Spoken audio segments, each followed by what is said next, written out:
We are live on the YouTubes. Ooh.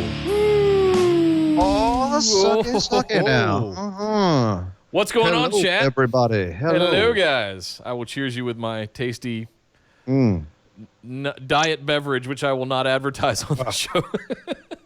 I probably shouldn't advertise what tequila I'm drinking right now. No. Unless you want to get that sponsorship money. What's up, guys? Corralejo, call us. Yes. Your boys need some sponsorships. Well, guys, I just want to take a moment to say hi before we get started recording here. Just thank you for all the support. We had a rough week with the audio last week, but I got the show out fine. You're going to start seeing lots of new stuff. The format's changing. We were introducing something called the tip jar. I got this suggestion from several streamers. You know, it's another way for you guys to contribute to the show outside of Patreon, if you like. The way you tip your bartenders. Throw a buck in the tip jars. If you like it, there's an address there at the bottom of the screen if you want to check that out and give it a shot. There'll be some... We're becoming a professional stream. Yeah, I guess this is like legitimizing us, right? So, no, there'll be some fun stuff that happens when people subscribe and donate and all kinds of stuff on the stream for you guys to enjoy. One of the many reasons to come and... Flashy little graphics. Oh, yeah. Graphics like a little will dragon. Pop up. You know. Dragon swoops in and like blows fire, and then I don't know. I've been watching Osmongold, and like he's got all these little graphics and shit that happen. I don't know. I don't even play World of Warcraft, and I watch Osmongold. Well, I watch him because he does Dark Souls. Anyway, whole different podcast right there. Maybe I'll get the elite over at Orbital Jigsaw to see if we can fire up a new gaming podcast. Yes. Ooh, I'd be down. Anyway. Enjoy the new stuff, guys. Please, as always, send feedback. Notice that Naya might have she's got some new bling. We've got some new dressing in the back of the set here. Are you dressing up your girl? Yeah, I'm actually looking for an X-Acto knife where I can cut out like the little areas where her armpits are so I can put stuff in there. And, you know, we're going to have some fun with Naya this summer. What? Yep. Oh, I see what you're saying. That just sounded really weird for a second there. What? I'm going to start hacking away at Naya. Anyway. All right, well, let's get this party underway. Kick things off as we always do. Oh, nope, I'm going to kick record first. Hit record. Excuse me. Clear my throat there for a second. Mm-hmm. But as we always do with our good friends over at Blueberry.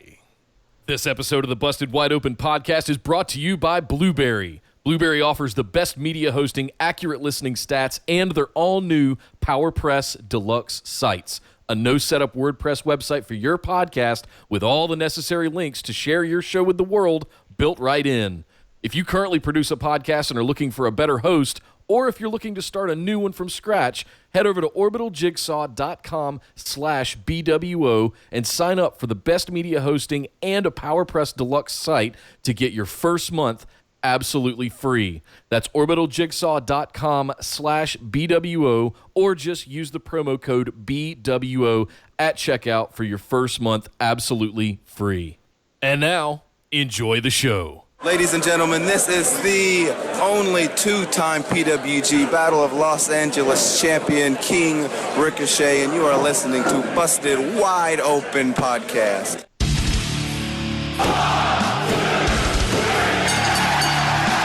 You're listening to the Busted Wide Open Podcast, dropping the elbow on the hottest topics in sports entertainment and the world of professional wrestling. With your hosts, Nick Howell and Sir Ian Dangerous. Coming to you from the Orbital Jigsaw Network Arena in sunny Southern California.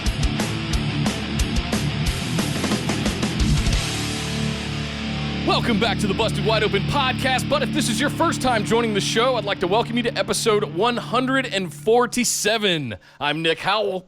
And feeling more full of pepper than Al Snow in a hotel room with the big boss man, I am Sir Ian Dangerous, and welcome to another packed show, Nick. My goodness, this summer is picking up, man. We just had an enormous weekend of wrestling with the G1 starting, Impact Slammiversary, MLW had Kings of Coliseum, plus we just had a whole week of WWE programming, and we're about to have another huge weekend of wrestling with the continuation of the G1. We've got Extreme Rules coming up on Sunday and Fight for the Fallen on Saturday. Good Lord. Good Lord, I'm exhausted even saying that. But luckily, it's all been and seems to be heading towards being good wrestling and good programming and exciting stuff. Yeah, no, it's a good time to be a fan. I'm very excited. This is a very giant summer of wrestling.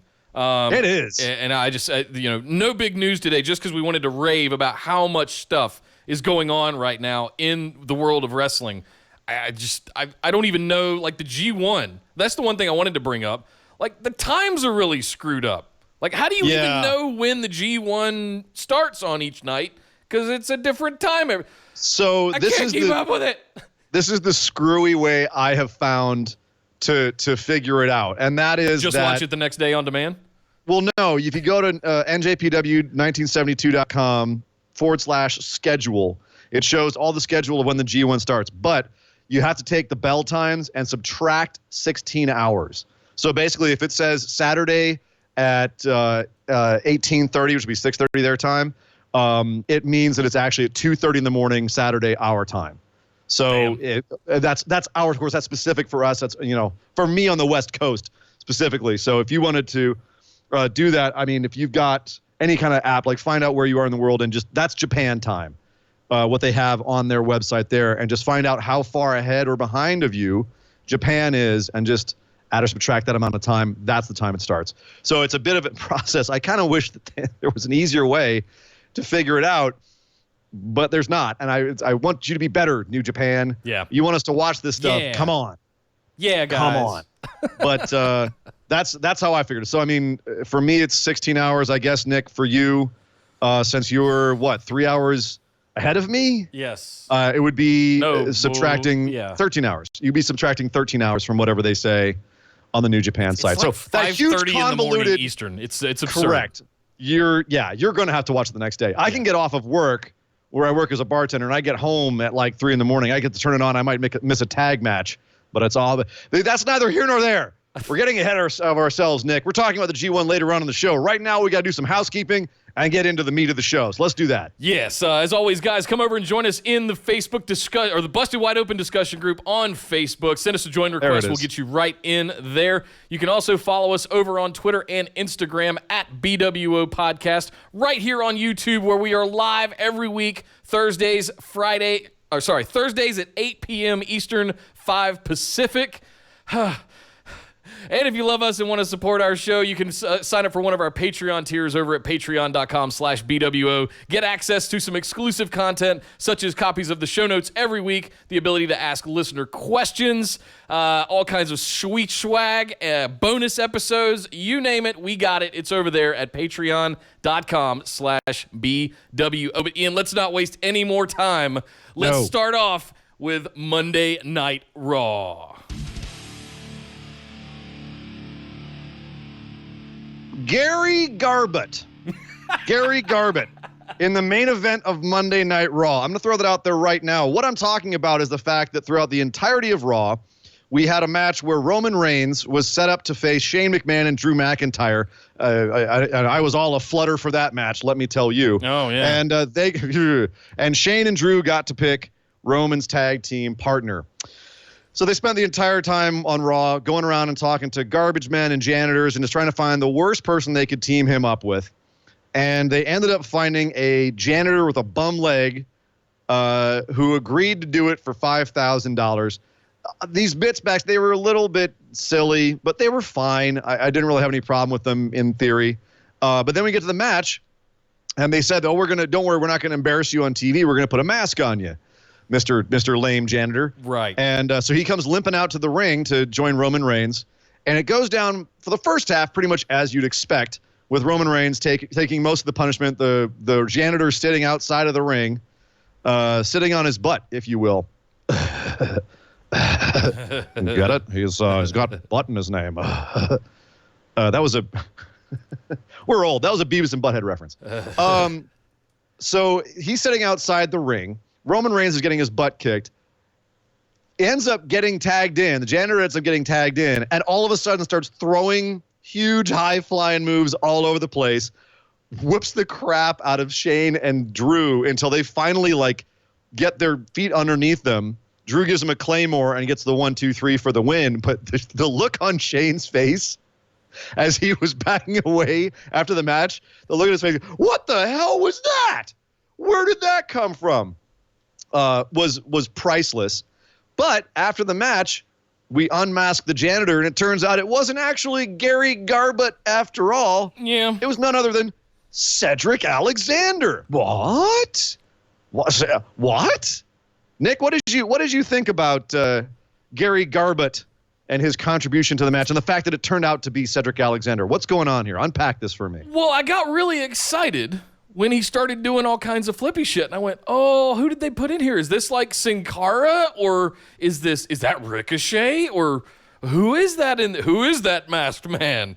I mean, based on the fact that we knew he was African American, based on the, like he could see his hands and so forth, so you knew he wasn't like a luchador per se. Well, obviously he'd been trained in it, but it wasn't going to be like Sin Cara or someone like that. Right. Wasn't going to suddenly turn out to be Oney Lorcan, but who's one of the hardest working guys in WWE. Wasn't going to be Buddy Murphy, but at the same time, definitely that was exciting. Like, who is this guy? It's kind of like. Who was it? It was one of the Guerreros ended up being the turducken, the gobbledygooker, right? Like, it's cool to find out who it is like later. And I almost kind of wish I didn't know who it was because, dude, Gary Garbutt got more of a crowd reaction than Cedric has in a long time. No kidding. People were behind this guy. It was great. Should he have stayed masked? Man, maybe. Like unmasked like down the line or something. Yeah. Was this a good way of using Cedric? Like so I've heard rumors that this is an angle that's going to continue, that they want to continue to use Cedric in a big way this coming Monday Night Raw, which, thank God, finally, use Cedric. My God. He's got all kinds of talent. He's worth it. But is this how you wanted to see him used? Because you're a huge Cedric fan. I am a massive Cedric fan. Charlotte, North Carolina. What's happening? At the end of the day, I'm not sure because it's happening on the preface or at the very beginnings of a bit with Roman and The Undertaker. So I'm going, right. Is this going to just get completely lost under the enormity of Roman Reigns and The Undertaker? I don't know. Is he just being used here in a pseudo-jobber kind of way? Is there anything going to come out of this? So that's why I'm hesitant. Right, and I think it's going to depend on what they do with Cedric on the next week or two's worth of shows. But that being said, if that's where they're going with this, why have the match with Undertaker on Sunday? Like, I'm curious now. I didn't need Cedric to get into the conversation to ask why to have this on Sunday. Right. So now here's another thing I want to throw out. Right. Yeah. Well, now I don't really care about the match on Sunday. I'm more interested in what you're doing with Cedric now. But that's one thing that I want to point out is that when Paul Heyman was given executive director position over Monday Night Raw, one of the things that came out was that he immediately said, okay, if I'm going to do this, I want this person, this person, this one. And we don't know who these people were that he said he wanted to work with. Could one of them have been Cedric Alexander? And this is one of the things that Paul is mandating in his creative direction is saying, I want to do something with Cedric. Yeah. And is he going to try and get – because one of the things that Paul was famous for was being able to take pretty much anybody and figure out how to get them over. Yeah. Right? Like that was his thing. There were so many guys that he got over in ECW that just flopped other places because Paul knew how to position them. Tommy Dreamer, would he ever have gotten over? He barely got over in ECW as it was. But Paul found a way to make the fans not just like they went from just not giving a crap about Tommy Dreamer to ardently loving this guy. And I see Cedric as being a similar character to Tommy, where he's a bit of a milquetoast right now. There's not a whole lot of character to him. But if you give him a similar arc, or even it doesn't even have to be the similar arc, but you give him an arc that brings us around on him, like could Paul make Cedric into someone like Tommy Dreamer? That's an interesting one. The thing about Tommy is that he was willing to take just about anything and put on some pretty crazy hardcore matches in ECW. So, I mean, Cedric is a high flyer, sure, but he's got the God. I hate to say this. Not saying the same path exactly. Not saying the same path exactly. He's got the charisma of a 2x4.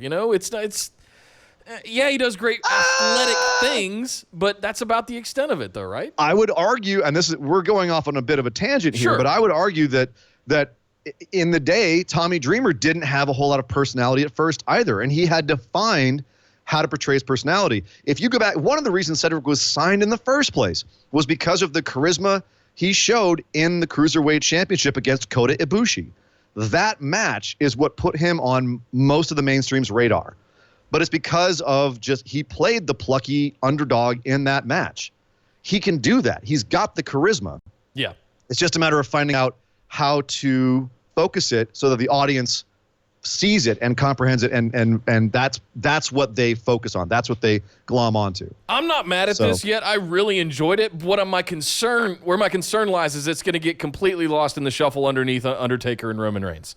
But that's kind of what I'm wondering is this now Undertaker Roman Reigns match? It's going to be on Sunday and poof, it's gone and we're on to something else. Why have the match then? So it's one or the other. It's either why have the match on Sunday or why even have Cedric be involved here. Maybe we're overthinking this at this point, but that's kind of our job, Nick. That's what we're here for. That's what we're here, is to overthink things. One thing I don't think got overthinked enough before they booked it was Seth Rollins and Becky Lynch in a mixed gender tag match versus Andrade Cien Almas and Zelina Vega, which was an elimination match. Nick, under current WWE, I don't think it's an express rule, but it's definitely they don't allow it, and that's intergender matches.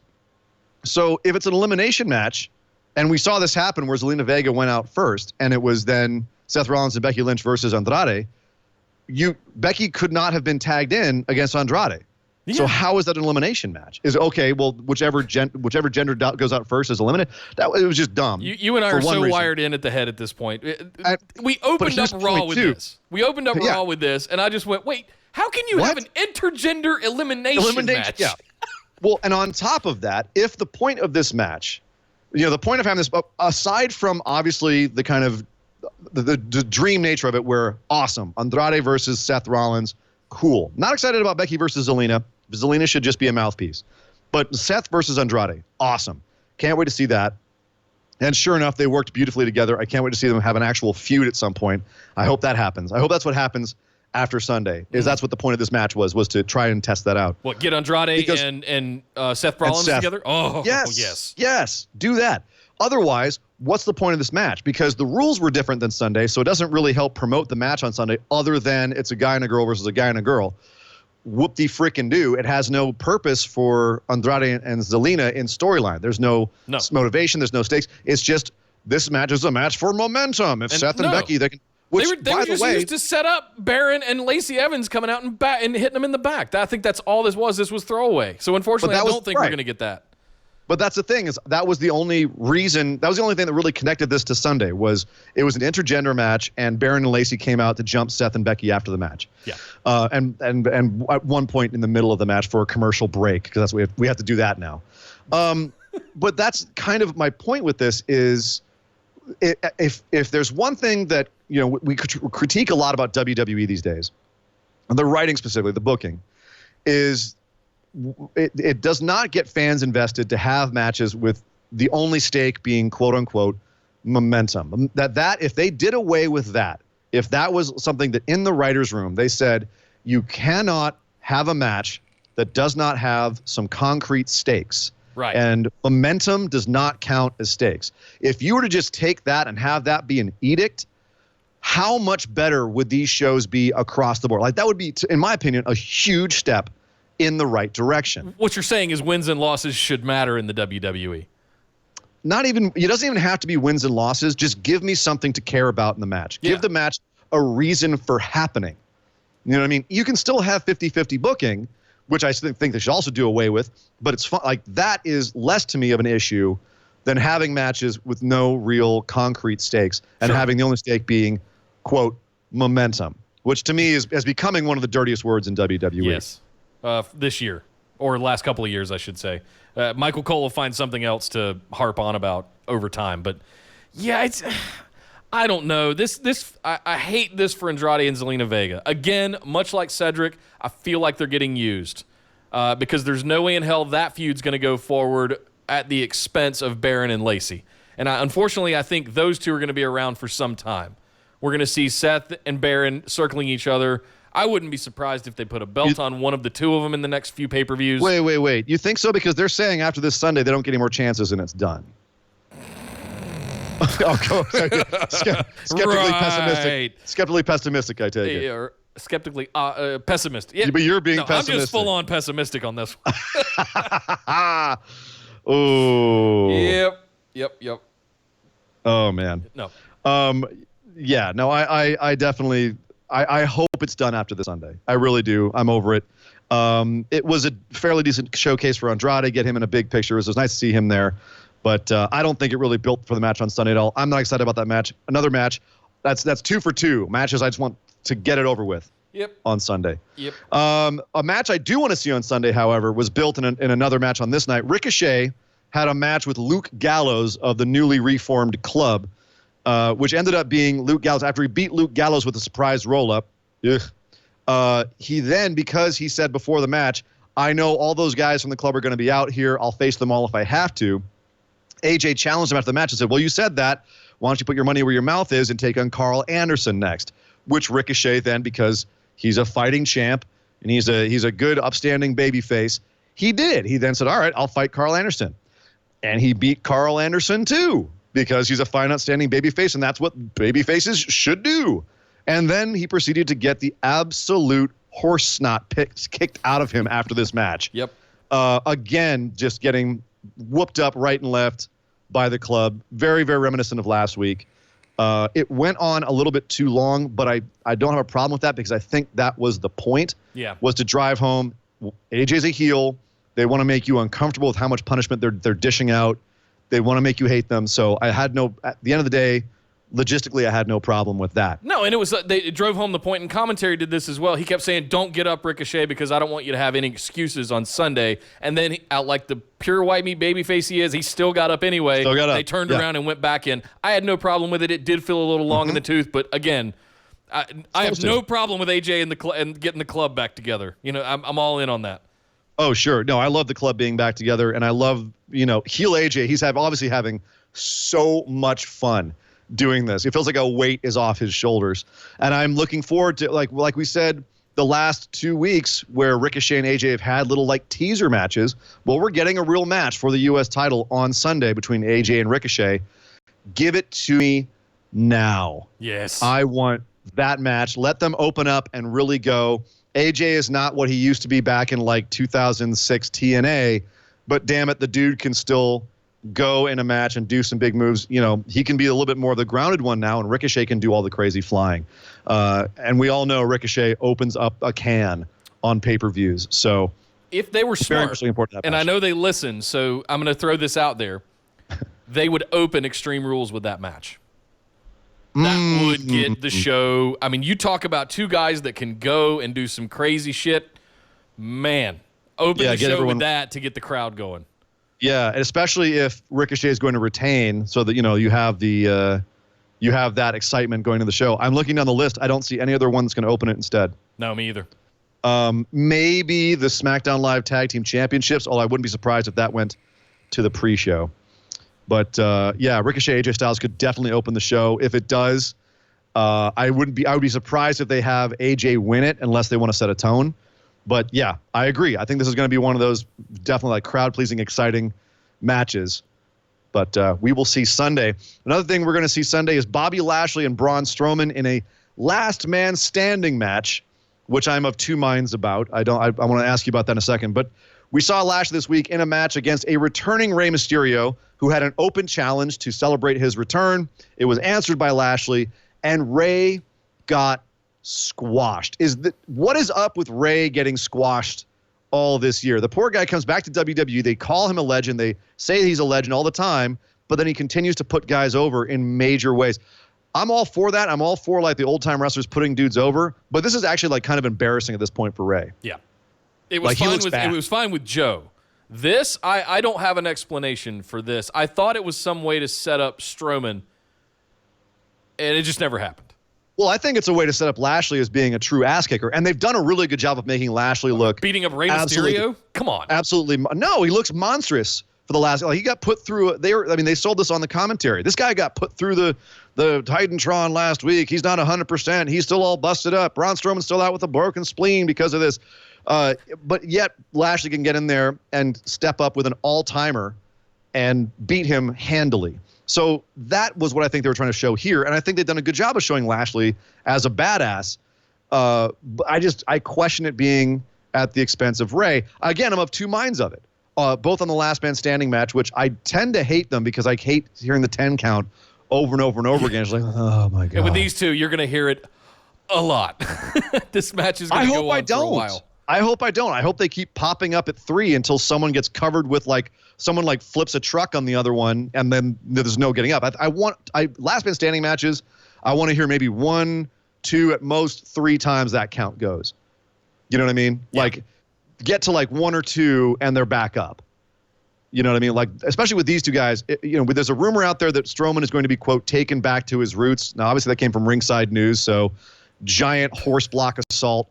But at the same time, I want to see these two guys just no-sell insane damage. Yeah. And go off on each other. No, I want to see Braun get thrown in the garbage truck or somebody to get thrown into a cement mixer or just these two giant behemoth men. Yeah. It needs to take something that ridiculous to put them down. And they've been doing these strength spots, the arm wrestling and the tug of war, all of that, and blowing them up through the Tron. And right. This needs to be extreme at Extreme Rules, Yeah, this should be the signature match of this Sunday. And I wish they'd saved the spot where Roman backed the ambulance up with Braun Strowman in the back and he backed it up into the semi. That should have been saved for this match because that didn't do any favors for Roman's character. He tried to kill a man. These two guys, Bobby Lashley actually said he wants to put Braun Strowman, quote, in the morgue, which is very, very harsh language for PG era WWE. If they want to kill each other, let's see it. Let's see that now. Now is the time to have these guys actively try to murder each other. I'd buy that for $1. Yeah, exactly. Thank you, RoboCop. We also had Bayley and Nikki Cross in a Beat the Clock challenge. Bayley had to face Sarah Logan, making her TV return, and Nikki Cross had to face Dana Brooke, and whoever got the least amount of time to beat their opponent would win. And if they won, they got to pick the stipulation for Bayley and Alexa Bliss's championship match, SmackDown Live championship match on Sunday. What did you think about this whole bit? Was this entertaining to you? Was this a nice shakeup from what we normally see? Because we said earlier, stakes and matches. This was stakes. What did you think? I have to admit, now I was not mad about this. I'm enjoying this as long form storytelling in different ways, and I think it's still got legs. It's still got more they could do with it. This whole kind of shadow proxy or conciliary to Alexa Bliss that Nikki Cross is playing. I thought she was going to get up there and go, you know what, screw Alexa Bliss. I'm going to name the stipulation for her. And she did, right? So anyway, the point is yes. Was it Sarah Logan and Dana Brooke? Sure. Who did you think it was going to be? Charlotte Flair? But my point is that, yes, we went through these motions. I'm enjoying this. I think this is going to culminate with them putting the SmackDown Women's Championship on Nikki Cross, not Alexa Bliss. And I love that. I think that's the open possibility here. I think there's more story to tell before you put the belt on Nikki. That being said, I think Bayley's looking like crap right now. Yeah, she did. She beat Sarah Logan, but it took her 4 minutes and 36 seconds to do it. And then Nikki comes in and beats Dana Brooke with 1:30 left to go. Handily beats Bayley's time. And then talks smack to her in the middle of the ring. Gives a great promo on Bayley, which causes Bayley to slap her in the face and drop an elbow on her, which seemed very aggressive and heelish to me. They tried to explain it away as she's not going to take any guff from anybody. But Bayley just comes across a bit dopey. We don't know what Bayley's character is anymore. She's not the smiley, happy, princess girl anymore, even though that's still her entrance. Kind of like the weird fangirl that she was back in NXT, even though that's still her entrance of I'm Bayley. That's more Kylie Ray now. Hey, Kylie Ray's doing Bayley better than Bayley is. Bayley is in limbo, Yeah. And it's weird to see Bayley try to act like a badass when that's the last thing her character is. But at the same time, she shouldn't be a dork like she was with her last feud with Alexa. So I don't know how to feel about Bayley. Nikki is definitely the best part of this whole feud. We'll get into more of it on SmackDown where we had even more Nikki and Bayley stuff. I just have to start watching TV with one of those translator earpieces that they use at the UN so I can understand what Nikki's actually saying. Well, it's the matter, Nick. You can't understand a Glaswegian accent. It's not that hard. Alexa Bliss. Alexa Bliss. Don't you know, Bailey? I'm not getting a ring on Sunday. What? I'm going to beat you senseless. You what? That's right. You what? Yeah, the rat bastard, I'll kill you. All right. Don't get carried away with there, sir. Sorry. I have Glaswegian family. So, no, Nikki's definitely the best. I still can't get over you calling her the consigliere to Alexa Bliss, by the way. Isn't that the role she's playing? She's making all the decisions for her, and she's acting on her behalf, you know? I'll just start calling her Nikki Hagen now. Instead of Alexa Tom Bliss is the godfather now. Tom Hagen. Alexa, Nikki, there's something I want you to do. I need you something special for me. Oh, here, pet my cat, kiss the ring. You know, there's something I want you to do for me on Sunday. I need you to take Bailey, take her out to the woodshed, put a boat in her head. You know what I'm saying? This is not going to be a difficult thing for you. Make her swim with the fishes. Make her swim with the fish. I don't think they ever actually said that in the movie. I think that was that's just one of the characters mafia said that. Slang. Yeah, I think that was maybe good. We digress. It was good, fellas. We digress. Wait, what podcast are we doing today? I don't even know. I don't know where I am anymore. We're doing accents and voices. At the end of the day, Sarah Logan looked good. Dana Brooke looked decent. She got a little shine here. This was all good stuff. And, you know, it makes me look forward to the match on Sunday because now I genuinely don't know what's happening. But I want to talk about this more when we get to SmackDown again, because as you said, this is one of those things that's going across both brands. Let's come back to this on SmackDown. In the meantime, talk about Miz and the Usos teaming up to face Revival and Elias. And this felt like kind of spinning the wheels. I know we have a Revival and Usos match on Sunday. Nick, I'm having trouble caring, and I love both these teams. And Miz and Elias, what are they doing? Elias left the Revival in the middle of the match, which was strange because supposedly he's also part of Shane's Goon Squad along with the Revival. So what is it imploding? What's the story they're trying to tell here? Miz is now kind of lost in the shuffle. Like, what's going on with all of this? This all started with Shane and Miz. I don't even know what this is anymore. Right. That's kind of the point here. Is like I almost want to just keep doing impressions and voices instead of talking about this match because it's arguably more relevant and fun. No, I think the interesting part of this for me is that this started with Shane and Miz, and it evolved into Shane Roman with Drew by his side, and then the Revival were brought in, and then Elias was an extra goon on the other show. Now Shane and Drew are just kind of their own thing on both shows, and Elias got left behind. Revival's tagging along. Whatever the hell Miz is doing now, he's been forgotten. The Usos, I don't even know anymore. Like this all makes no sense. That said, at the end of the day, I'll watch Revival and Usos all day. Sure. I think it will probably agree. It's probably going to be a great match. Yeah. You didn't have to do much to build for it, but this, I don't know. I don't think this was quite on the mark. It just didn't feel like it had enough pepper, for lack of a better word. Or some reason I thought you meant like steaks, like a cow. And I'm like, yeah, I could use some more steaks. Are you thinking of heavy machinery? Steaks and weights? That's the next show.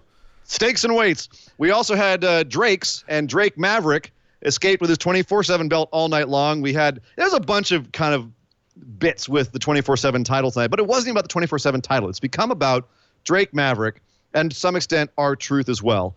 You had Drake Maverick with his wife, and she said that they hadn't consummated their marriage yet, but they were going to, and he got all a flutter, which I guess was cute and kind of funny. But then all of a sudden, because he was so loud in being excited about consummating his marriage, all of the typical like low mid-carders found him and started chasing him around. And then there was like hiding in crates, and R-Truth was going the wrong direction, trying to find. It was this whole, Benny Hill thing again. Is this becoming a little too oversimplified? Like when they first did the 24/7 belt, you and I got all excited. Oh, they're going to do all these crazy things. This is just becoming funny, Drake's not getting laid jokes, and R-Truth is a goofball. Yes. Are we at the point now we're starting to worry? Well, I like that they're building storyline around the whole Drake trying to get the championship and foregoing his marriage in order to maintain his reign as 24/7 champion. I'm not too mad at that. I didn't want it to evolve into basically circling around two guys. I mean, we've still got the Benny Hill guys chasing the lower mid card chasing when it's convenient. But right now, it's really about Truth and Maverick. So I didn't want it to go this direction. I liked it when it was just manic and crazy, and anybody could have it at any time, and take that up to 11. But this is not where I wanted this to go. No. Yeah, the same here. I don't know. It was funny. I was sports entertained. But, the stepping back, the pragmatist in me is starting to worry. I'm also really worried about what the hell is going on with Mike and Maria Kanellis. They had a segment. They had two segments, actually, which I can only describe as some of the hardest I've cringed ever since we saw Enzo and Lana in a hotel room. This was so weird. Maria is pregnant, and basically, if you got a third grader to write how a pregnant woman speaks, and that third grader hated women, you would have the script that Maria Kanellis was working with here. I don't know how better to describe it than that. It was so cringy. She did all the typical things like, I want ice cream and pickles, and oh, you're so sweet for bringing me flowers, but why didn't you bring me fat? You're calling me fat. Maybe you didn't impregnate me. I don't know. And Mike Kanellis is in there going, what are we doing? Yeah. Awful. Absolutely awful. F-. What a fall from grace for Mike Bennett. I think I said that a week or two ago. Garbage. Got hot garbage. When we first started this show, a few months in, it was that Mike Bennett was going to come over to WWE, and I went, oh. No, you were all aflutter about it because he was great. And now that being said, he did have to go through rehab and get clean and everything. Yeah. And he looks in better shape than he's ever been. But at the same time, for that matter, is one of the greater all-time valets. Looks great, always interrupted, did a great job at ringside. Great for her part. Whatever the hell this last year has been with the two of them, this is the greatest. No, it's not. That whole, when they came back this time, they should have changed all that lovey-dovey stuff up, giving him a proper entrance. I mean, Mike Bennett could get a Miz-esque push with Maria at his side, similar to what they did with Maurice, and have that kind of going out there and having a conflict where Maria always interferes. I mean, they could have done this well. I don't know what the hell this is, and I'm way beyond over it at this point. Yeah, and I still am wondering if this is punishment for them re-signing and then being like, oh, by the way, Maria's pregnant. The scary part is it's probably not. And they're all in on it. Right, and then they actually all think this is good TV. Mm-hmm. Also, questionably good TV, the Viking Raiders squashed a couple of enhancement guys named Colin and Devin Justin. That's a lot of first names right there. But, so Viking Raiders are squashing people, and the audience does not care. This was a bit of a crap crowd on Monday, going into business for themselves and being snarky. But this was not a good look for Viking Raiders. They have ruined them. People just do not care about them anymore. No. At least that's what it seems like this week. We had a match where Cesaro beat No Way Jose, which is kind of, as we will find out on SmackDown, now starts to make sense. They wanted to build Cesaro back up into a guy who was squashing people. We also had Street Profits show up randomly during the show and hype up Extreme Rules on Sunday, which was weird. What an odd role to put your NXT Tag Team Champions in, to have them be hype men. It works for them because they're brilliant hype men, and the stuff they were doing was weird and hilarious, which is kind of their thing. There's a little voice in the back of my head, Nick. It makes me worried for when they truly do get called up, if this is what Vince sees in them. Because we had a match with them on NXT. Is that what you mean? Yeah. So we have to talk about NXT later, but they had a match, a title defense on NXT this week, where me, when I first saw Street Profits, I was like, ugh, I didn't like them. Yeah. I thought they were what Vince is positioning them as here, which was just too cool. A lot of hype and flash, no substance, too cool. Yeah. Exactly. Now I see them as being the total package. The dudes can wrestle. They have got charisma through the roof. Great baby faces. They've gotten that confidence and swagger spending a year or two in NXT, and that's kind of what it's for, Being champs in Evolve and going over there, doing all kinds of work. And their match on NXT was a fantastic match, brilliantly worked match. I'm worried, though, that Vince is seeing them the way I saw them at first, which is just, fluff. So that's the one little voice in the back of my head that went, oh, no, when I saw Street Profits this week on Monday Night Raw. We also, lastly, had a quick speech, relatively, for Paul. A quick speech from Paul Heyman, not about how he's taking over Raw, but how, spoiler alert, Brock will cash in his Money in the Bank briefcase this Sunday on either Kofi or Seth Rollins. And he pointed out that he has not broken a spoiler since before WrestleMania 30. Now, and he pointed out, he's like, would I waste all of that buildup of the legitimacy of calling something a spoiler just to psych these guys out on Sunday? Or is Brock actually cashing in? Now, I like how he came out right at the end. What was it? Was it the Seth and Becky bit? I can't remember. He walked out. He did that thing again like he did at WrestleMania where he walked out in the middle of someone else leaving. And I kind of like that as a trope for him, as a thing. But I just can't remember which part. But I thought when he came out, I went, oh, is he going to come out and do like a thing for being the executive director of Raw now and make a whole big like authority speech or something like, I'm in charge now and I'm changing shit? And no, we just got Heyman Lesnar stuff. I got excited for a second, but do I think he's going to cash in? I think there's a high likelihood that he could cash in on Kofi. Do you think that it's going to be one of those things where Paul gets away with this by Brock attempting to cash in and something interrupts his attempt to cash in? Because that way Paul can have his cake and eat it too. See, I told you he was going to try to cash in, but he doesn't actually cash in. Right. The bell never rings. He tries to, the bell never rings. Right. Yada, yada. And Paul's like, hey, man, I said he was going to try. Yeah. I didn't say he was actually going to, he tried. So I think that's how they're going to get away with this. That's my I'll throw current something thought. else crazy at you. Baron does pull it off. They take the title off of Seth, and he cashes in on Corbin immediately and beats the shit out of him, murders him, and Brock Lesnar's the Universal Champion again. I mean, that's one way to make people happy that Brock has the title. Well, better than Corbin. But at the same time, then once people digest that Brock has, I think I might just vomit a second time. Right. Exactly. I think at the end of the day, people will then digest it and be like, this is even worse. Yeah. So we shall see. We shall see on Sunday. But before we get to Sunday, there's lots more to talk about over on SmackDown Live.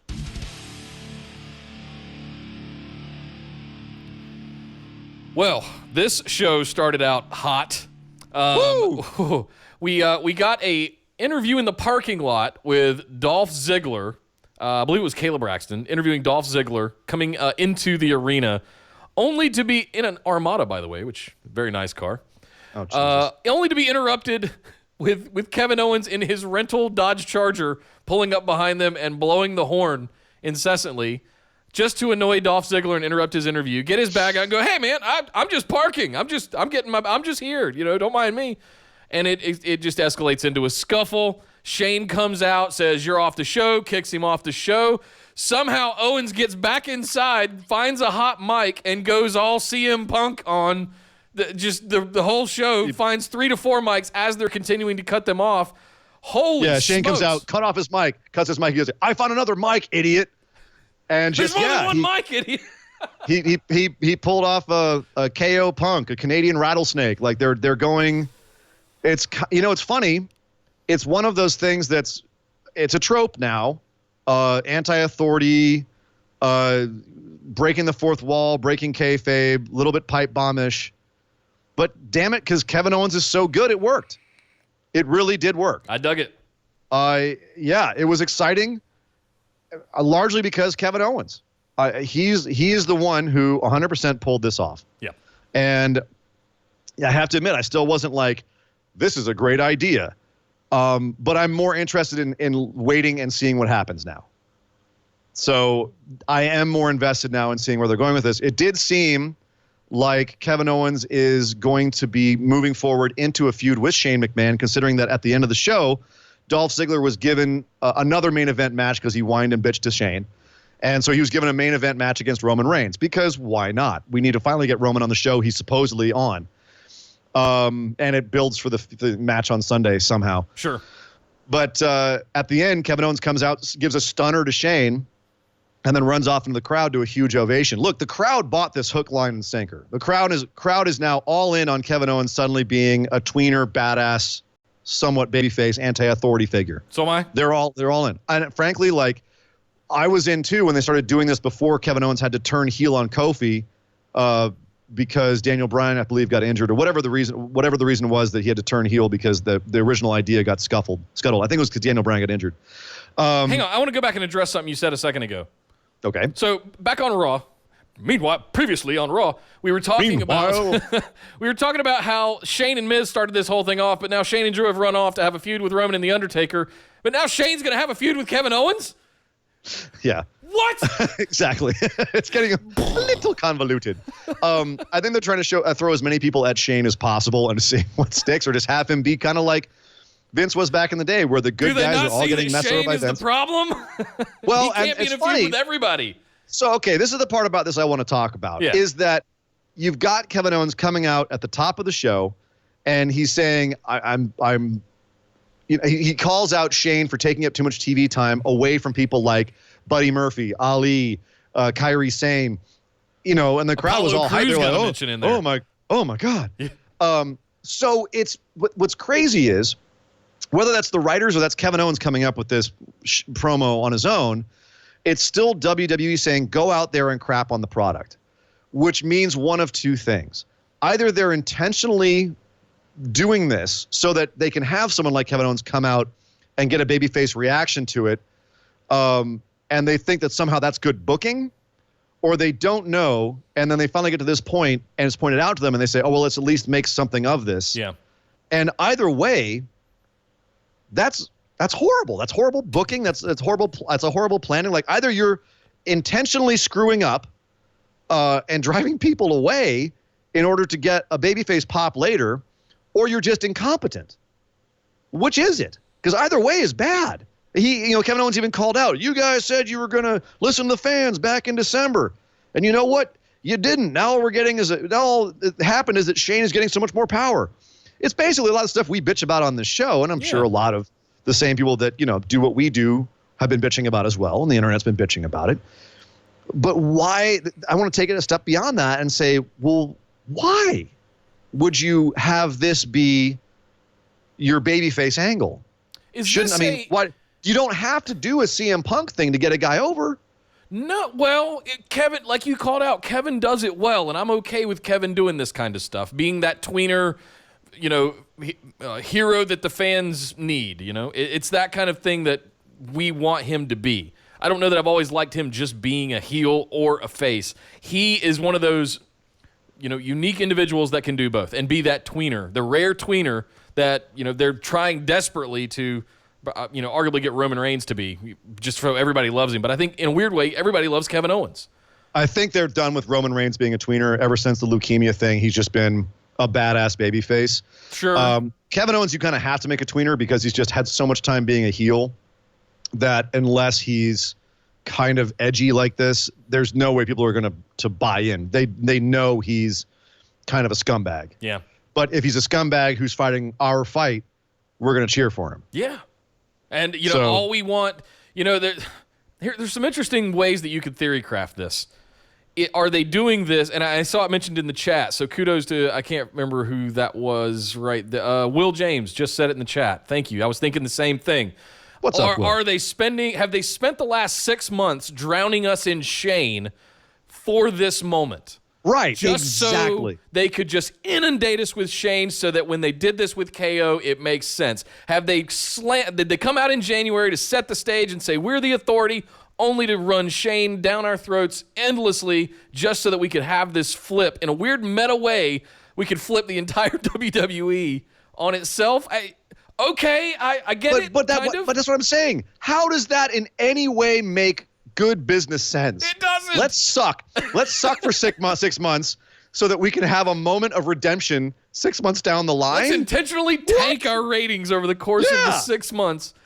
Oh God. Okay. Are you kidding me? Yeah. But it kind of makes no sense in a weird WWE way. You can make it work. Well, no. Even in WWE logic, it hurts. It hurts my brain, Nick.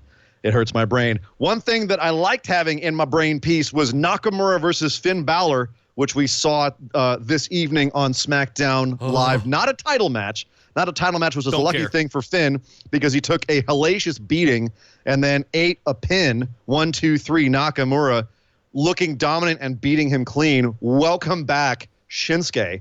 I can't think of a singles match these guys have had together since the New Japan Cup in 2014. So this is exciting to see these guys working each other and Wasn't Shinsuke Finn gone coming by, back. If it was 14? I thought he was gone by then. No, it was on his way out. That was when he was when he was. Was that Prince when AJ Devitt. flipped on him? And It was right around that time. Yeah, right okay. around that time. I have to go back and look at it again. I just remember that's wow, when that was a long time ago. Holy smokes! Yeah, whole world away, and here we are. Finn Balor is now the IC champion. I don't think they're going to have a match. At this point, we don't have a match scheduled between these two on Sunday. I suppose it could happen between now and then. They have room for another match with WWE scheduling. They have room for another match, so they could make this happen for Sunday. I would love it if they did. I cannot freaking wait for this feud. If this is how they're going to book it. Nakamura looked like he was a cold, calculating killer. Finally, which is what I've wanted him to look like ever since he first turned heel. It's what he should have been. He kept taking Finn outside and trying to get the count-out victory on him, gave him a Kinshasa outside before having Finn have to come back in so many times, and one of the times Nakamura caught him with a Kinshasa 1, 2, 3. It made him look great, powerful. It didn't take too much away from Finn because Finn held up his end of the bargain. We all know Finn is looking good right now as the champ. So, good stuff. Doesn't look like we're going to have any cock knocking. I'm all about this feud. Give it to me now. Or is it just long-term way to get the demon out and have Shinsuke be the next in line to lose to the demon? If you build this for long enough, I ain't even mad at that. Okay. To be honest with you. Me either, frankly. I'm waiting for a proper demon build. This I'm waiting deserves for a feud to let them fight. Let them fight. Indeed. Okay, so we were talking about this on Raw. Let's continue the story on SmackDown. Nikki Hagen and Bayley, they have a face-to-face contract signing. Nikki has decided it's going to be a 2-on-1 match, her and Alexa Bliss on Sunday. We know that in real life, this is because Alexa has a nasty sinus infection. That girl, I tell you, she is. Can't catch What a is break. up with her? So they inserted Nikki into the match because of that, which makes me wonder if she's gonna win on Sunday or not, or plans change. But so Nikki is now stepping in for Alexa, as you say, as the consigliere to Alexa. I can almost see a Nikki saying, going up to Alexa in between the shows and saying like, "Oh, Alexa, what should I do?" And Alexa coming back to her and just being like, "I understand you found paradise in America, you little weird Scottish weirdo. You had a good trade. You made a good living. The police protected you. There were courts of law. You didn't need a friend like me. But now you come to me and you say, Alexa Bliss, give me justice. But you don't ask with no respect. You don't offer friendship. You don't even think to call me the goddess. Instead, you come into my house on the day my daughter's to be married. You ask me to do murder on Bayley for money. This is disgusting. I can't believe you." This is amazing. And instead, we have Nikki out here being like, "Oh, Bayley, I'm gonna kill you on Sunday." And so this is, And I believe this her. is now, and this is now making Nikki more interesting than anybody else. It doesn't help the fact that Nikki is the best damn actress in all of WWE, as far as I'm concerned. She's in the weirdest position as far as what her character has to do and feel and think, and she is making this feel real. Aside from kind of speaking slowly in her promo on Monday, felt like she was trying to remember her lines a little bit. Here, she was fire, and she was working with all of these different complex things going on in her head, and you could see all these different things going on behind. Like, she was thinking about, is Alexa really tricking me? What is Bayley actually saying? Like, who do I believe? And also, I'm nuts. There was all kinds of levels she was working on. I love what Nikki's doing. Here's the thing. When we talk about someone getting a quote-unquote push or not getting a quote-unquote push, this is what a push looks like. Yep. They give you interesting things to work with, and you do good things with those things. You grab the brass ring. She is grabbing the brass ring. And then you continue that. They give you more, you do more good stuff. They give you more, you do more good stuff. We also know this is just her acting and playing a character. She hasn't even had a whole lot of ring work yet, except for a couple of matches, and she beat Bayley clean. We know Nikki can work in the ring. In my opinion, one of the best women's matches, if not the best women's match of the last 5 years, was Nikki Cross versus Asuka in a last woman standing match in NXT. Ladder match. What a ladder match? No, last woman standing. Oh, but they got ladders out. And they were jumping onto the... At one point. Yeah. But there was also trash can spots and table spots. It was absolutely amazing. Nikki can go in the ring. At this point, I'm wondering if they are actually seeing this or if she's just getting opportunities because Alexa's sick and she's knocking it out of the park. And if they're like, okay, cool, we'll move on after this. But the fact that they're spending so much time on this story and giving her the real character work here. Again, Bayley is she's window dressing at this point. She's just there. She's just there. I don't give two craps about Bayley right now. And that's too bad. She's the champ. I should care about her, but I don't. All I care about is what is Nikki's journey when it comes to Alexa. You know what I mean? And that is way more interesting to me. Yeah. I would not be surprised if this whole thing turns into some kind of end-around screw job where, Nikki Cross ends up with the championship, screwing over Alexa in some way. Yeah, and frankly, and it says something about the storyline where Bayley's story feels like Pokemon and Nikki Cross's story feels like The Godfather. Yes. So we also had a tag team summit, quote unquote, which was 3 tag teams coming out. All 3 of these tag teams are in a match this Sunday. It was the New Day, specifically Big E and Xavier Woods, Heavy Machinery, and Daniel Bryan and Rowan. They all came out and had a little patter. Some of it was funny. Some of it was awkward. Had a little chat off. And then we had a 3-way match, Otis versus Daniel Bryan versus Xavier Woods, which was honestly, I thought one of the best main roster matches this week. Agreed. Fantastic. Great look for Otis, too. We know those other 2 guys can go, but it was great for him. I felt like Daniel Bryan was very generous in this match where he was selling a lot for the other 2 guys. He was giving them, feeding a lot for them. It was definitely, he was the guy that we know of the 3 of them. We know all of his stuff. We know Daniel Bryan is S tier. But we don't know what we can get out of Xavier. We've never seen how far Xavier can go. We definitely have never seen how far Otis can go. And both of those guys looked fantastic in this match. Yes. Otis with the double suplex. I mean, come on. Great stuff. Talk all you want about how little those guys are, but they're not that little. That still takes some raw power to be able to do that. Well, and balance and all concentration. Come on. That was no joke. Core strength of those guys to stay up in that vertical position as well. So Yep. Absolutely incredible. Incredible spot, incredible match, and Otis wins. Surprise win, victory. He did not pin Daniel Bryan, though. He pinned Xavier, who was, I think, more vulnerable. But, Otis with a big, nice look here, which I think speaks poorly for his chances of picking up the titles on Sunday. Unfortunately, yes. But that being said, good look for Otis here. This was a very fun match. If you watch one match on the main roster this week, it's going to be this or Finn Balor Nakamura, in my opinion. And the only other thing I have to say about this segment is Rowan Shirtwatch! Rowan Shirtwatch! Corpaclani going back to the well. I have not looked at the Rowan Shirtwatch database today, but I'm pretty sure he's worn Corpaclani before. I feel like we've said it before. And I don't remember seeing it in the database, which is weird. It was one of those I haven't gone and checked. I'll have to update the Spotify playlist for everybody, but I feel like we've done Corpaclani before. We've absolutely done it. I've seen them live. They're a lot of fun. They were very, very high on cocaine at that show. They were very animated.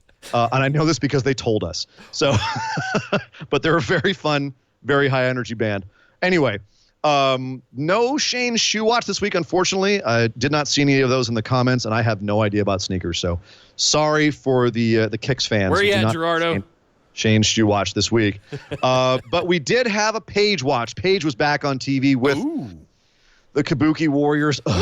And apparently, so the Kabuki Warriors, of course, won their match in Japan a couple of weeks ago. We were supposed to have a title match after that, which Paige pointed out to the Iconics. They said, let's have it tonight. And the Iconics said, no, we're sick. Yeah. Can't have it. Paige goes off on them, calls them annoying, calls them fake champs, blah, blah, blah. The Iconics, as far as I'm concerned, are another ones that can just, they crack me up constantly. They can do no wrong as heels for me. I like the play where she said she had mad cow disease. Well, they both said, what are you sick with? And Billy Kay goes mad cow and Peyton goes bird flu at the same time. It's mad cow bird flu. Right. Yeah, that's the ticket. That'll get them. Yeah. Meanwhile, Asuka and Kairi just standing there staring at them awkwardly the entire time. Oh, how the mighty have fallen.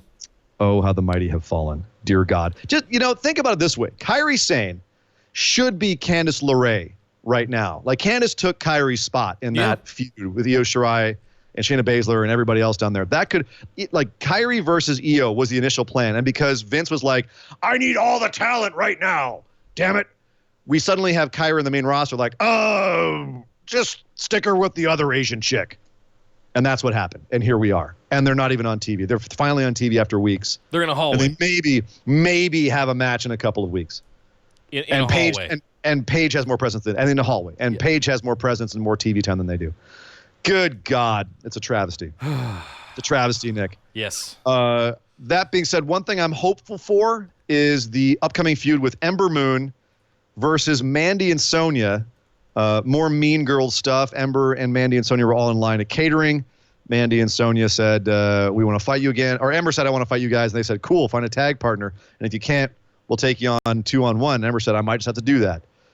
Where do you think this is going? Do you think we're going to see more Ember, the little nerd Ember, fighting back against the two Mean Girls? Is that what they're selling here? Yeah, but to what end? Again, I would not be mad at an Ember Moon and a Sonya Deville feud, but make it a feud. Let's go, right? Let's actually have some stuff, not just backstage segments. Make it about something other than you don't like video games. Well, make it about something that we can invest in. That's the one thing that's missing from this. I was on the cover of Muscle and Fitness. You like Switch. Ooh. My name is Mandy. Okay. Come on, Ember. Don't you know the posh kids always win? So I hope this turns into something, too. I hope they're trying to build up Ember so that she can be taking on some sort of heel, the champion. And that's what the point of this is. But as you said, it remains to be seen. One thing that no longer is a mystery and no longer remains to be seen is Aleister Black's opponent this Sunday at Elimination Chamber. Extreme Rules. Extreme Rules. I wish it was Elimination Chamber. That's always a better show. No, we found out who the mystery opponent, the man who knocked on Aleister's door.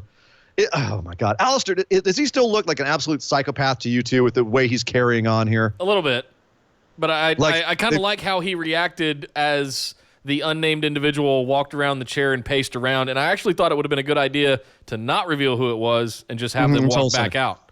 But you know what? Given who it was that they revealed, I think it was smart to reveal it now so that people weren't disappointed on Sunday, because they were disappointed here when they found out it was none other than Cesaro.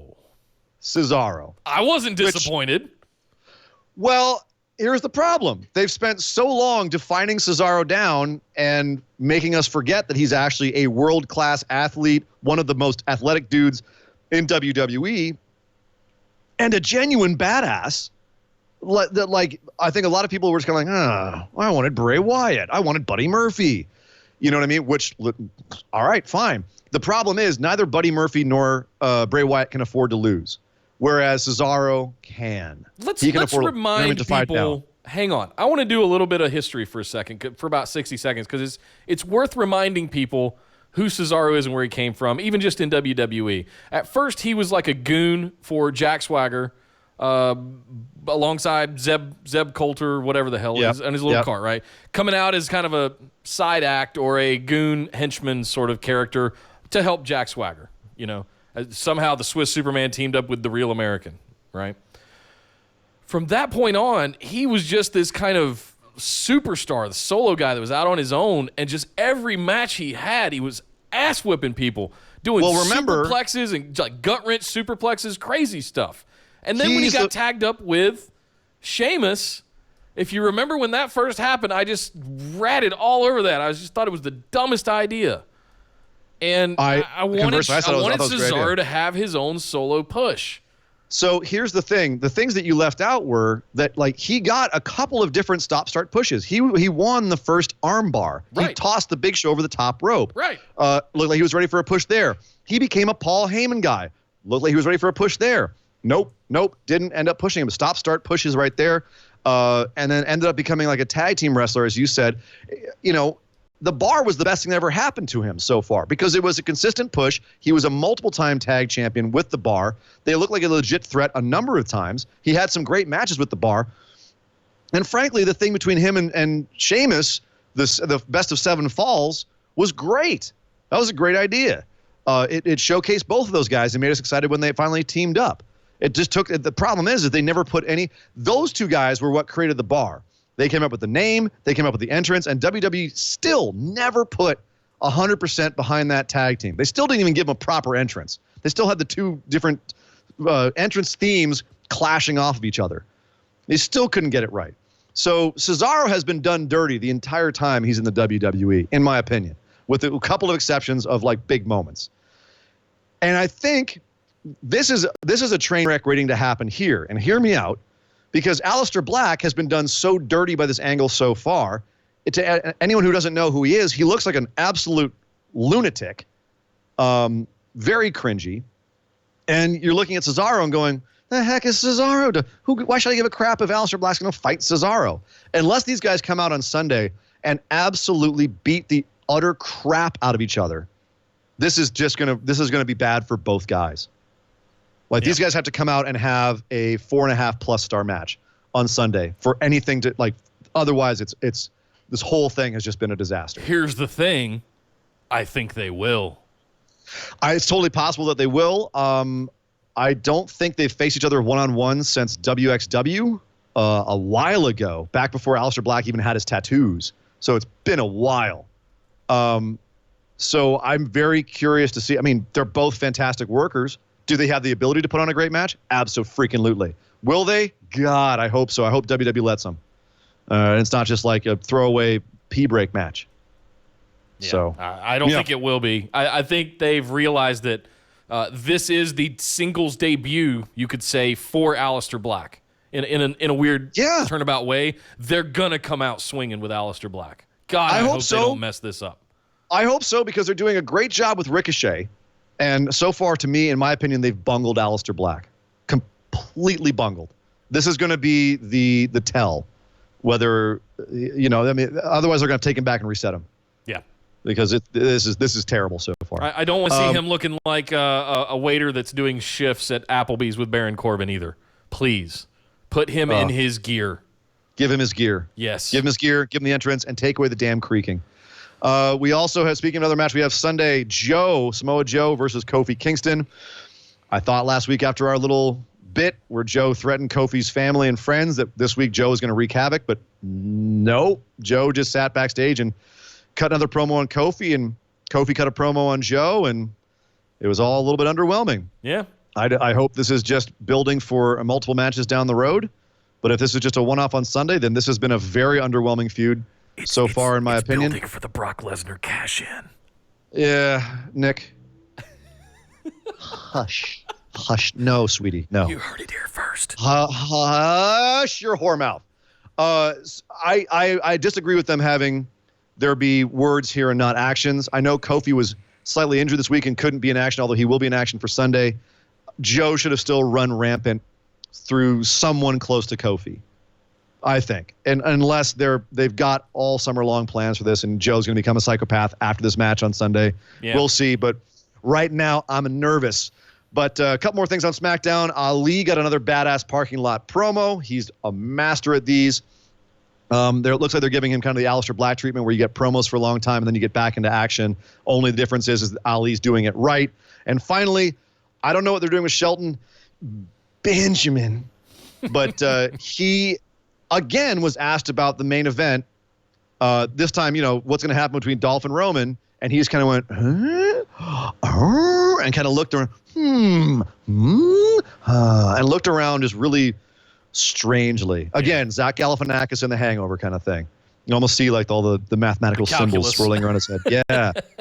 I first thought it was, they asked him about the match between Joe and Kofi, and I thought they were going to have some sort of interference with Shelton, but now they asked him about just like the main event on this show, and he's like, what is the angle they're going for here, Nick? What in the world are they doing with Shelton Benjamin? I actually thought Shelton might be the one who knocked on Aleister Black's door. I thought that would have been a great selection. Theory I've had the last couple of weeks, and I was proven wrong this week. I don't know what they're doing. I actually thought there was an outside chance it could even be Ali if they wanted to introduce Aleister Black as a heel. So also can't afford to lose, though. Yeah. But, that would have worked. Shelton, I think, could have afforded to lose as this debut, and they would have put on an awesome match. It's kind of all he does these days, so yeah. Anyway, I don't know what's going on with Shelton right now. I don't know what the hell this is about. Me neither. I guess we'll have to wait and see. But one thing's for sure, it's very weird. Yes. And this Sunday promises to be weird as well because we have an Extreme Rules pay-per-view with very few Extreme Rules. Looking down this, and it's just bizarre. We've got like 2 matches with crazy stips. The rest are just matches, not very extreme at all, which is kind of sad. I'm kind of hoping Braun Strowman and Lashley saves us. But, Nick, it's time to give our Extreme Rules pick'ems. Yes. Are you ready, sir? I'm ready. Are you ready? All right, let's start at what will probably be the top in the pre-show, and that is Drew Gulak versus Tony Nese once again for the Cruiserweight Championship. What do you see happening here? Does Gulak retain, or does Tony Nese get his title back? There's not much to say here. Gulak retains. He just got it like yesterday. So this isn't changing hands this fast. If they do that, it'll be at SummerSlam or something like that.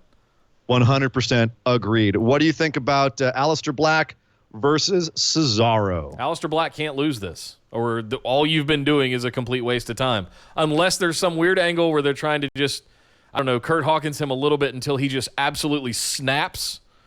I could write something like that in my head, and then that is the real dragon Aleister Black comes out of his, his what do they call what do they metamorphosize? His carapace or whatever. Just, he's here, right? What the hell? Yeah, dude. I mean, get supernatural with Aleister Black. He needs to be this crazy kind of character. They've got this opportunity with him. Well, he's not the real dragon. Shingo Takagi's over in New Japan, sir. But yes, I actually. So you're picking Aleister Black. Though. I'm picking Aleister because they're not smart enough to write something like that. Oh, jeez. I think that I don't think it has anything to do with smarts. I think they're crazy enough they might actually do this and have Cesaro win this. I'm actually going to pick Cesaro. I'm gonna. Whoa! This is my flyer. Okay. Aleister Black. That's pretty extreme, sir. I want everyone who hears this to hear me now. If next week this is one that I get wrong, I want you to know there's 100% they should have Aleister Black win this. Aleister Black should win this. I'm still picking Cesaro because I think they're going to have Cesaro beat him. You know something I don't? I think that Cesaro they're going to push Cesaro a little bit, get him feeling a little bit more legitimate. I have a feeling that Aleister Black is going to be a bit more of a project given how much time they're spending on him and how weirdly they're presenting him right now. Yeah. I don't know what they're going for here, but there's something else going on with how they're presenting. That's the only thing I can think. Yeah. There's some other plan with Aleister Black here. And they're playing 5D chess with Aleister Black, and I have no idea what the heck they're doing, but it's weird. And so I'm gonna be weird. This is my one flyer on the show. I'm gonna take Cesaro. Okay. Moving on, Daniel Bryan and Rowan versus the New Day versus Heavy Machinery for the SmackDown Live Tag Team Championships. Do Daniel Bryan and Rowan retain, or does one of the teams pick it up? I was leaning towards Heavy Machinery. Until they gave Otis quite the push that they did, and it means one of two things: either they're not going to win, or they wanted to legitimize Otis and Heavy Machinery. They could win. Yeah. As they came down the ramp, they were having a lot of fun. They've got their blue collar tagline stuff worked out now. I feel like they're ready to put the belts on them. They got a bunch of catchphrases, don't they? Yeah. And none of them are really that good. That's the only fun one. They're working it out. You can't put Tucky on a shirt. You can put I'm coming on a shirt, but then I don't know if that's PG. No, that's a New Day shirt. That's Big E references. That's Otis. That's Otis's tagline. I'm coming. Okay. Something that we thought only Mandy Rose would have heard. I think Heavy Machinery gets the SmackDown Live. You're going with your boys. You're going with your boys. This is going to be my flyer. Stick to your guns. Stick to your boys. They have been your boys ever since they first debuted in NXT. So I applaud you for sticking to your guns, sir. Even though you're going to lose. Yeah. Usos versus the Revival for the Raw Tag Team Championships. Do you think the Revival retains, or do the Usos pick it up? I think the Revival are going to retain. This feels 50-50 coin flip-ish to me. I don't know if there's anything invested in this feud, but it's one of those that I don't really care. Turn these guys loose and let them go because they're two of the better tag teams in the world right now, and I'm not mad at it. Fair enough. I agree. I think Revival's retaining here. I think that it would kill any momentum that Revival has and any kind of cachet that they have to take the titles off of them now. They need a signature win over a multiple-time tag team championship team like the Usos that needs to legitimize the Revival some more. They need this win. If you take the titles off of them now, I think it's going to be one of the bigger blows they've received as a tag team, because where do they go from there? Yeah. Unless you hot potato the belts, and I don't think you should. And the Usos will be fine. They've had it like 27 times in the last 2 years. They're fine. Agreed. Yeah, exactly. They're fine. Just give us a good match and we'll be satisfied. Yeah. Bayley versus Alexa Bliss and Nikki Cross. This is the odd one. Who's picking up the belt? It's a 2-on-1. Does Nikki Nikki said that Alexa had promised her that they would be co-champions. Co-champions. She gave her the offer she couldn't refuse. Co-champions. If they won this match, do you think that Alexa and Nikki win this to be co-champions to advance the most interesting storyline in WWE, or does Bayley retain because Bayley really needs that rub to look like legitimate, which she hasn't in a long time? So this is where Nick's calculus starts going. Oh, geez. Right. All right, Shelton, come on. Let's hear it. I think this whole thing with the co-champion thing, Alexa Bliss ends up backing out on that and saying, no, we won. I'm the champion. Of course. Right? That is going to turn – Bayley's going to go away. They're going to win. They're going to dethrone Bayley here. Oh. Right? And then this is going to turn into an Alexa-Nikki feud. And very soon we're going to put the belt on Nikki Cross. But I don't know what to call it. Alexa and Nikki win here. I don't know what that looks like, but Bayley does not retain the title, however you want to score that. I think that's way more interesting. I think that's a way more interesting choice, is to have Alexa and Nikki take the belt and then find out how that works there. That being said, I think Bayley also needs to stay looking legitimate.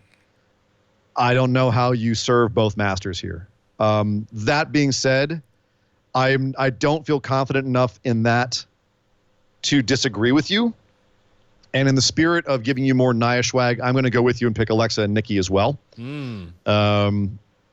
But I also think Bayley's going to win here. So if we don't get this, then that's fine. Neither of us gets a point.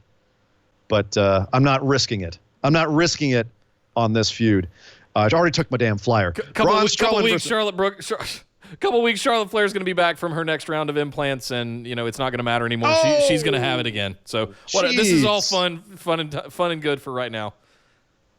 She's too busy having Mexican food right now. Braun Strowman versus Braun Strowman versus Bobby Lashley in a last man standing match. Who do you think is taking this one? This is a big boys doing big boy things. This is Hoss match for the ages right here, potentially. This is one of the 2, 3 Extreme Rules matches we've got on the whole card. Yeah, kind of. This stands to be the best one, potentially, if they don't screw this up.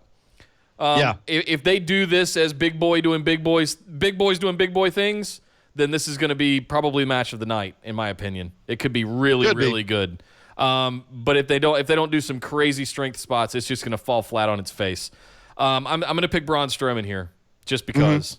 Not because I'm a fan or a mark of his in any way. I would admit that. No. That's not why I'm picking it. I totally am, but that's not why I'm picking him. I don't think Lashley is the right one to win this kind of feud. And I feel like this is going to be the blow-off of this whole thing. You literally have a Braun Strowman toy sitting on your microphone. And Nia's got one, too, over here on her neck. She has a Braun Strowman on her neck? Yeah, it's a new bling. She's got a Braun medallion. Wow. That I see it now. If you're not watching our live stream, do yourself a favor, head over to youtube.com/BWO, and you can see our live stream and see Nick's Braun Strowman necklace on Nia. If I got to have that big woman in my room, she's going to have some Braun Strowman on her. Hey, at least the relative sizes are accurate there. That being said, I would have to agree with you. Braun Strowman is picking this one up. Like I said, I really do think they're going to try and rebuild him. And one way to do that is have Lashley look like a monster of the last couple of nights, and then have Braun come along and take him out. So I agree. Braun Strowman wins this match. And then what I think is going to be the match of the night, Ricochet versus AJ Styles for the U.S. Championship. Does Ricochet retain despite all of the dastardly deeds of the club, or is he going to be a very short reign champion and have his U.S. title taken by AJ Styles? There's a lot of ways you could go with this, honestly. There sure are. If you think long term, they could totally take this off and have AJ. AJ was great as the U.S. champion over the last couple of years. Yes, he was. Right? Yes, Great run. Open challenges, everything, right? The thing with Nakamura was hit or miss, but whatever. I think there's two ways you could go about it. You could take this off of Ricochet and really strap the Rockets to him and put him up with in an Intercontinental feud, or maybe even for the WWE Championship. Like, you could really strap this kid to just the moon. AJ will be fine with the U.S. title. Or not that we're partial to Ricochet here on the show. No, not at all. Or you could really cement his uber babyfaceness and never give up attitude by having him beat all three of these guys in this match. I am so torn on which way I want to go here, because I think both are excellent stories for all guys included. It's really going to just enthrall AJ in the club if they lose, and that's going to just amp this up even more. What do you pick here, Nick? What do you pick? I'm going to stick with Ricochet. I think Ricochet retains. I think it just cements him as a super babyface. He's an excellent U.S. champion. He's a great kind of figure for what you want that U.S. title to be on, and it's gonna embroil this feud even more. I think we get about half of what these two guys are capable of right here.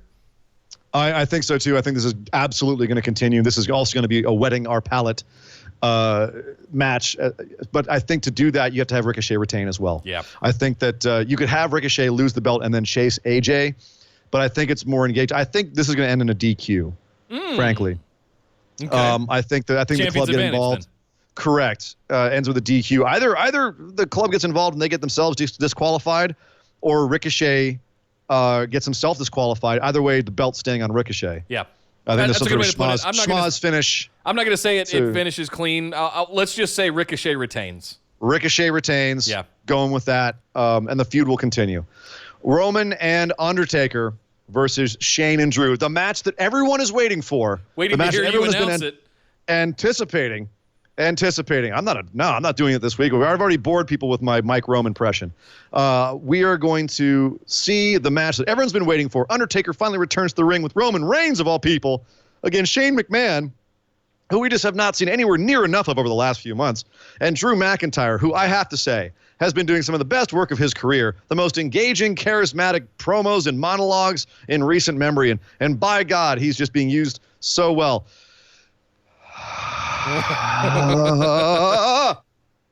Okay, I'm calm. But what is the stipulation of this match, if you don't mind me asking? Well, Nick, this is a no holds barred, Hogan. You don't know, Hogan. You don't know where Drew McIntyre will be. He could be anywhere. When there's rules, he's like a fish out of water. Oh, I was waiting for that throughout the whole show just to get to that point. Thank you very much for making the show for me there. That was awesome. Roman and Taker win. Very welcome. Roman and Taker win. Roman and Taker. Moving on. Kofi Kingston and Samoa Joe for the WWE Championship. Who do you have in this one, sir? Okay. Brock's cashing in because Samoa Joe is going to beat Kofi Kingston. Samoa Joe is going to take the title off of Kofi Kingston. Brock Lesnar is going to attempt to cash in. Let me say that. And I think he's going to fail his cash in, and that's going to set up a feud, I believe, with Brock Lesnar and Samoa Joe for the WWE Championship. What? Yep. Okay. All right. I'm Samoa not quite Joe sure. Wins, takes the belt. This is one of my crazy ones. Joe, and then I'll give you Joe's gonna win. Joe's going to be Kofi. I'll give you a +1 if Brock does cash in and take belt. I don't think he's going to take the belt. I think he's going to attempt to cash in. All right, I'm just going to say cash in. Whether or not he gets it or not, if Brock comes out and cashes in on this match, you will get a +1, sir. Ooh, And I'm just going to take Kofi Kingston. Okay. Just keep it simple. It's been long enough. And finally, it's getting a little long in the tooth. It's time to go. Finally, Seth Rollins, Becky Lynch versus Baron Corbin and Lacey Evans in another match everyone's so excited about. The Raw Women's Championship and the Universal Championship both on the line. If Baron Corbin and Lacey Evans win, they both become champions. This is an Extreme Rules match. What does that even mean? How that's different from a no-holds-barred match, I don't know. You don't know. What kind of match? Extreme Rules match. Oh, okay. Not a no-holds-barred match. Just an Extreme Rules match. Yeah. I don't know if that means that it's something, there is a difference between the two, where one you can be submitted and the other you can't, I think. I'd have to go actually look up the fake rules that WWE has, the made-up rules that they make up for these matches. Yeah. To try to define the two. No, and Michael Cole has to explain it to us on the spot. And it doesn't matter anyway in the booking. Like the booking doesn't even matter. It doesn't matter. At the end of the day, that's the match we have. Who's winning this? Are Seth and Becky going to retain and send Corbin and Lacey packing, or what? They could have a lot of fun with this if they wanted to. They're not going to. Seth and Becky are over the moon right now. There's no way they're taking the titles off of them. They're going to win. I hope they have a lot of fun with it, but there's no way in hell Baron and Lacey are taking these titles. I am. You're going to do it, aren't you? I might have to, dude. I might, just to have an entertaining weekend. And you know what? I will take Tai Chi swag for this, just to gamble. This might be the one that Brock attempts to cash in on. Okay. I like that we're doing different Brock cash-ins. I like that. Yeah, I'm gonna say Brock attempts to cash in here. The question is, do I go all the way and say that Brock or Baron ends up with the title? No, like Brock ends up with the title. Oh, who wins the match though? Because there's two titles here. Right. And that's kind of what I'm. That's what I'm saying. I see what you're doing. So maybe they retain, but he cashes in on a beatdown Seth. Like Brock comes in, interferes because there's an Extreme Rules match. Brock comes in, interferes, causes Baron to beat Seth, and then Brock murders Baron. But Lacey also wins, and Lacey takes Becky's title. And Becky, and nothing to do with Becky. And she can't be mad at Seth because he just got his ass kicked by Brock Lesnar. And they call me crazy. I'm going to do it. Screw it. What I just said. That's what I just said. Yep. I believe my influence is beginning to wear off on Sir Ian Dangerous, ladies and gentlemen. I think you're right, you son of a bitch. You son of a bitch. This is a PG show. I'm going to have to bleep that out. Damn it. What? Beep. Well, they beep out bitch now on TV when they do the replays. Anyway, whatever. This is going to be an interesting show, guys. We're rated explicit on iTunes, man. We can say whatever the hell we want. We just try to be nice guys most of the time, just in case, y'all are running around your cars and you're listening, your kids are in the car. We don't want to freak out. We try to warn you before we drop the F-bombs for the most part. But yeah, so I'm going to be a stupid a-hole. I'm already hating myself for this. I'm going with Lacey Baron +1 to Brock cash in. Oh, God. Oh, Nick, let's move on from this. It hurts too bad. Let's move on from this. We have tons more to talk about and not a lot of time, but we have got to go over and talk about the wide world of wrestling. Whew. Yeah, I think Will James said it best in the chat. Good luck figuring out the points on this one. No kidding. Nick, when we start going into NXT here, I want you to read my opening note here exactly as I wrote it. All right. This week on NXT, Io Shirai has gone full goddamn heel, and it's glorious. Glorious. Actually, I think I've even got something for that. Oh, do you?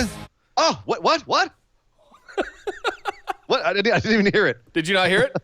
No. What? Oh, there it was. Yeah. You and the Starship Howl over there. Hey, I got it. All right. Yeah, I guess so. Io Shirai came out. She's got a new entrance. She's got new music. She looked like she looked as Hitokiri in Lucha Underground. She looks awesome. She looks like a badass. She's got this new edge to her. Her new entrance music is banging. and it's scary, and it's dark. Everything was all blacked out except for the white font on her Tron. I was just like, oh, yes! I love this so much, Nick. I love this so much. You know, the best part about this is initially when they brought in these three women, Asuka, Kairi Sane, and Io Shirai, the number one thing I was worried about was Vince McMahon and the fact that he does not know how to use Asian superstars, and he still doesn't. But that the worst thing you could do was have them be too similar. And if you are, they're gonna just fade into the background next to each other. What they've done brilliantly is give us three completely different people in Asuka, Io Shirai, and Kairi Sane. I'd say Kairi and Asuka kind of straddle a similar line, but Kairi never had the absolute dominance of Asuka. And Asuka definitely has more of frankly, a queenly or empressly presence than Kairi, who's much more of like a little anime character. And now Io Shirai looks like just a psycho ninja killer. Can I break in on you here for one little piece of kind of breaking news? Knock yourself out. Since you brought up Asuka, I do want to share this with the show. A friend and moderator of the group, Jared, sent something to me this week that said, so while they were in Singapore recently, Asuka and Kairi did an interview. One of the people asked Asuka if we would ever see a return to the evil Kana face paint. They said she just stopped, gave an evil smile, and said there's a lot of good things in the works for the near future. Give us evil Kana! I don't know if y'all can see this on the webcam, but I just got goosies. I got goosies up down my arms. I got goosies all over. Yes. Yes. Yes, please. Obviously, you know, whenever you say there are plans for something in WWE, let's all say it together just like Uncle Dave. Plans change. Right. But don't you tease me, Asuka. Don't you tease me. Okay. Well, I didn't mean to derail there, but I thought that was pertinent to bring up in that line of dialogue. I'm derailed for the rest of the day. I'm going to be thinking about the possibilities. Moving on NXT, Damian Priest versus Blanco Loco. Okay. You know, Blanco Loco. Crazy White. Famous tag team champion from WXW and ACW. Right. Sure. I'd never seen him without his mask on before. He's Blanco? A white guy. Yeah. He's a white guy. He's very much Blanco. He's very Blanco. But he got murdered by Damian Priest, as he should, who, God, I love the presentation. I've loved Punishment Martinez ever since Ring of Honor. I've always thought he was a superstar. I thought he was awesome. I love what they're doing with him in NXT. Put him in the title picture on the main roster right now. Yes. Just he's ready. We don't need all the funny business and all the steps to get there. Just he's ready. Rockets. Please let him do lots of promos with that voice. Give him all of the promos. I'm here to kill you. Like my soul was kind of removed from my body this week. Just oh my God, that guy. Jesus. Would you like to see some wrestling? I'm looking forward to so much more Damian Priest. Give it all to me. Who do you think his first feud's going to be with, though? That's my real question. Don't come back to me on that one. I'll throw a Velveteen Dream in there, maybe. That would be fun. That'd be fun. I don't know if he's quite on very theatrical kind of Dreams characters level or archetypes. Yeah, that'd be fun. I have a feeling, depending on what Dijak's return timetable is, we could see Priest and Kushida, Priest and Keith Lee, someone like on that level. Yeah. I wouldn't be mad. Someone hopefully that they can have Priest beat so he looks good going forward. But not Keith Lee then. Maybe the winner of the breakout tournament, which we also saw another chapter in this week. We saw Jordan Miles, former ACH, versus Boa, who we've seen Boa on TV once or twice before, but I didn't know a whole lot about him. He was not. He was actually one of the Chinese guys that they hired back in 2016. He was one of the 7 Chinese guys. OWE guys? Well, they weren't OWE. They were actually just from different. they went looking for guys in China they thought they would be trainable, and he was a Brazilian jiu-jitsu guy. He was a purple belt. He won some big tournament back in 2016, and he also he was in the Submission Wrestling World Championships, the ADCC, back in 2013. So he's got a long history of mixed martial arts and Brazilian jiu-jitsu. So he's a talented dude. He's very athletic, and he showed that in this match. The guy's really good. I think he's got to work on his ring presence, Boa, but I think that he's got all kinds of talent and possibility. I see why they put him in this. I see why they decided he was going to be in this of all people. Yeah.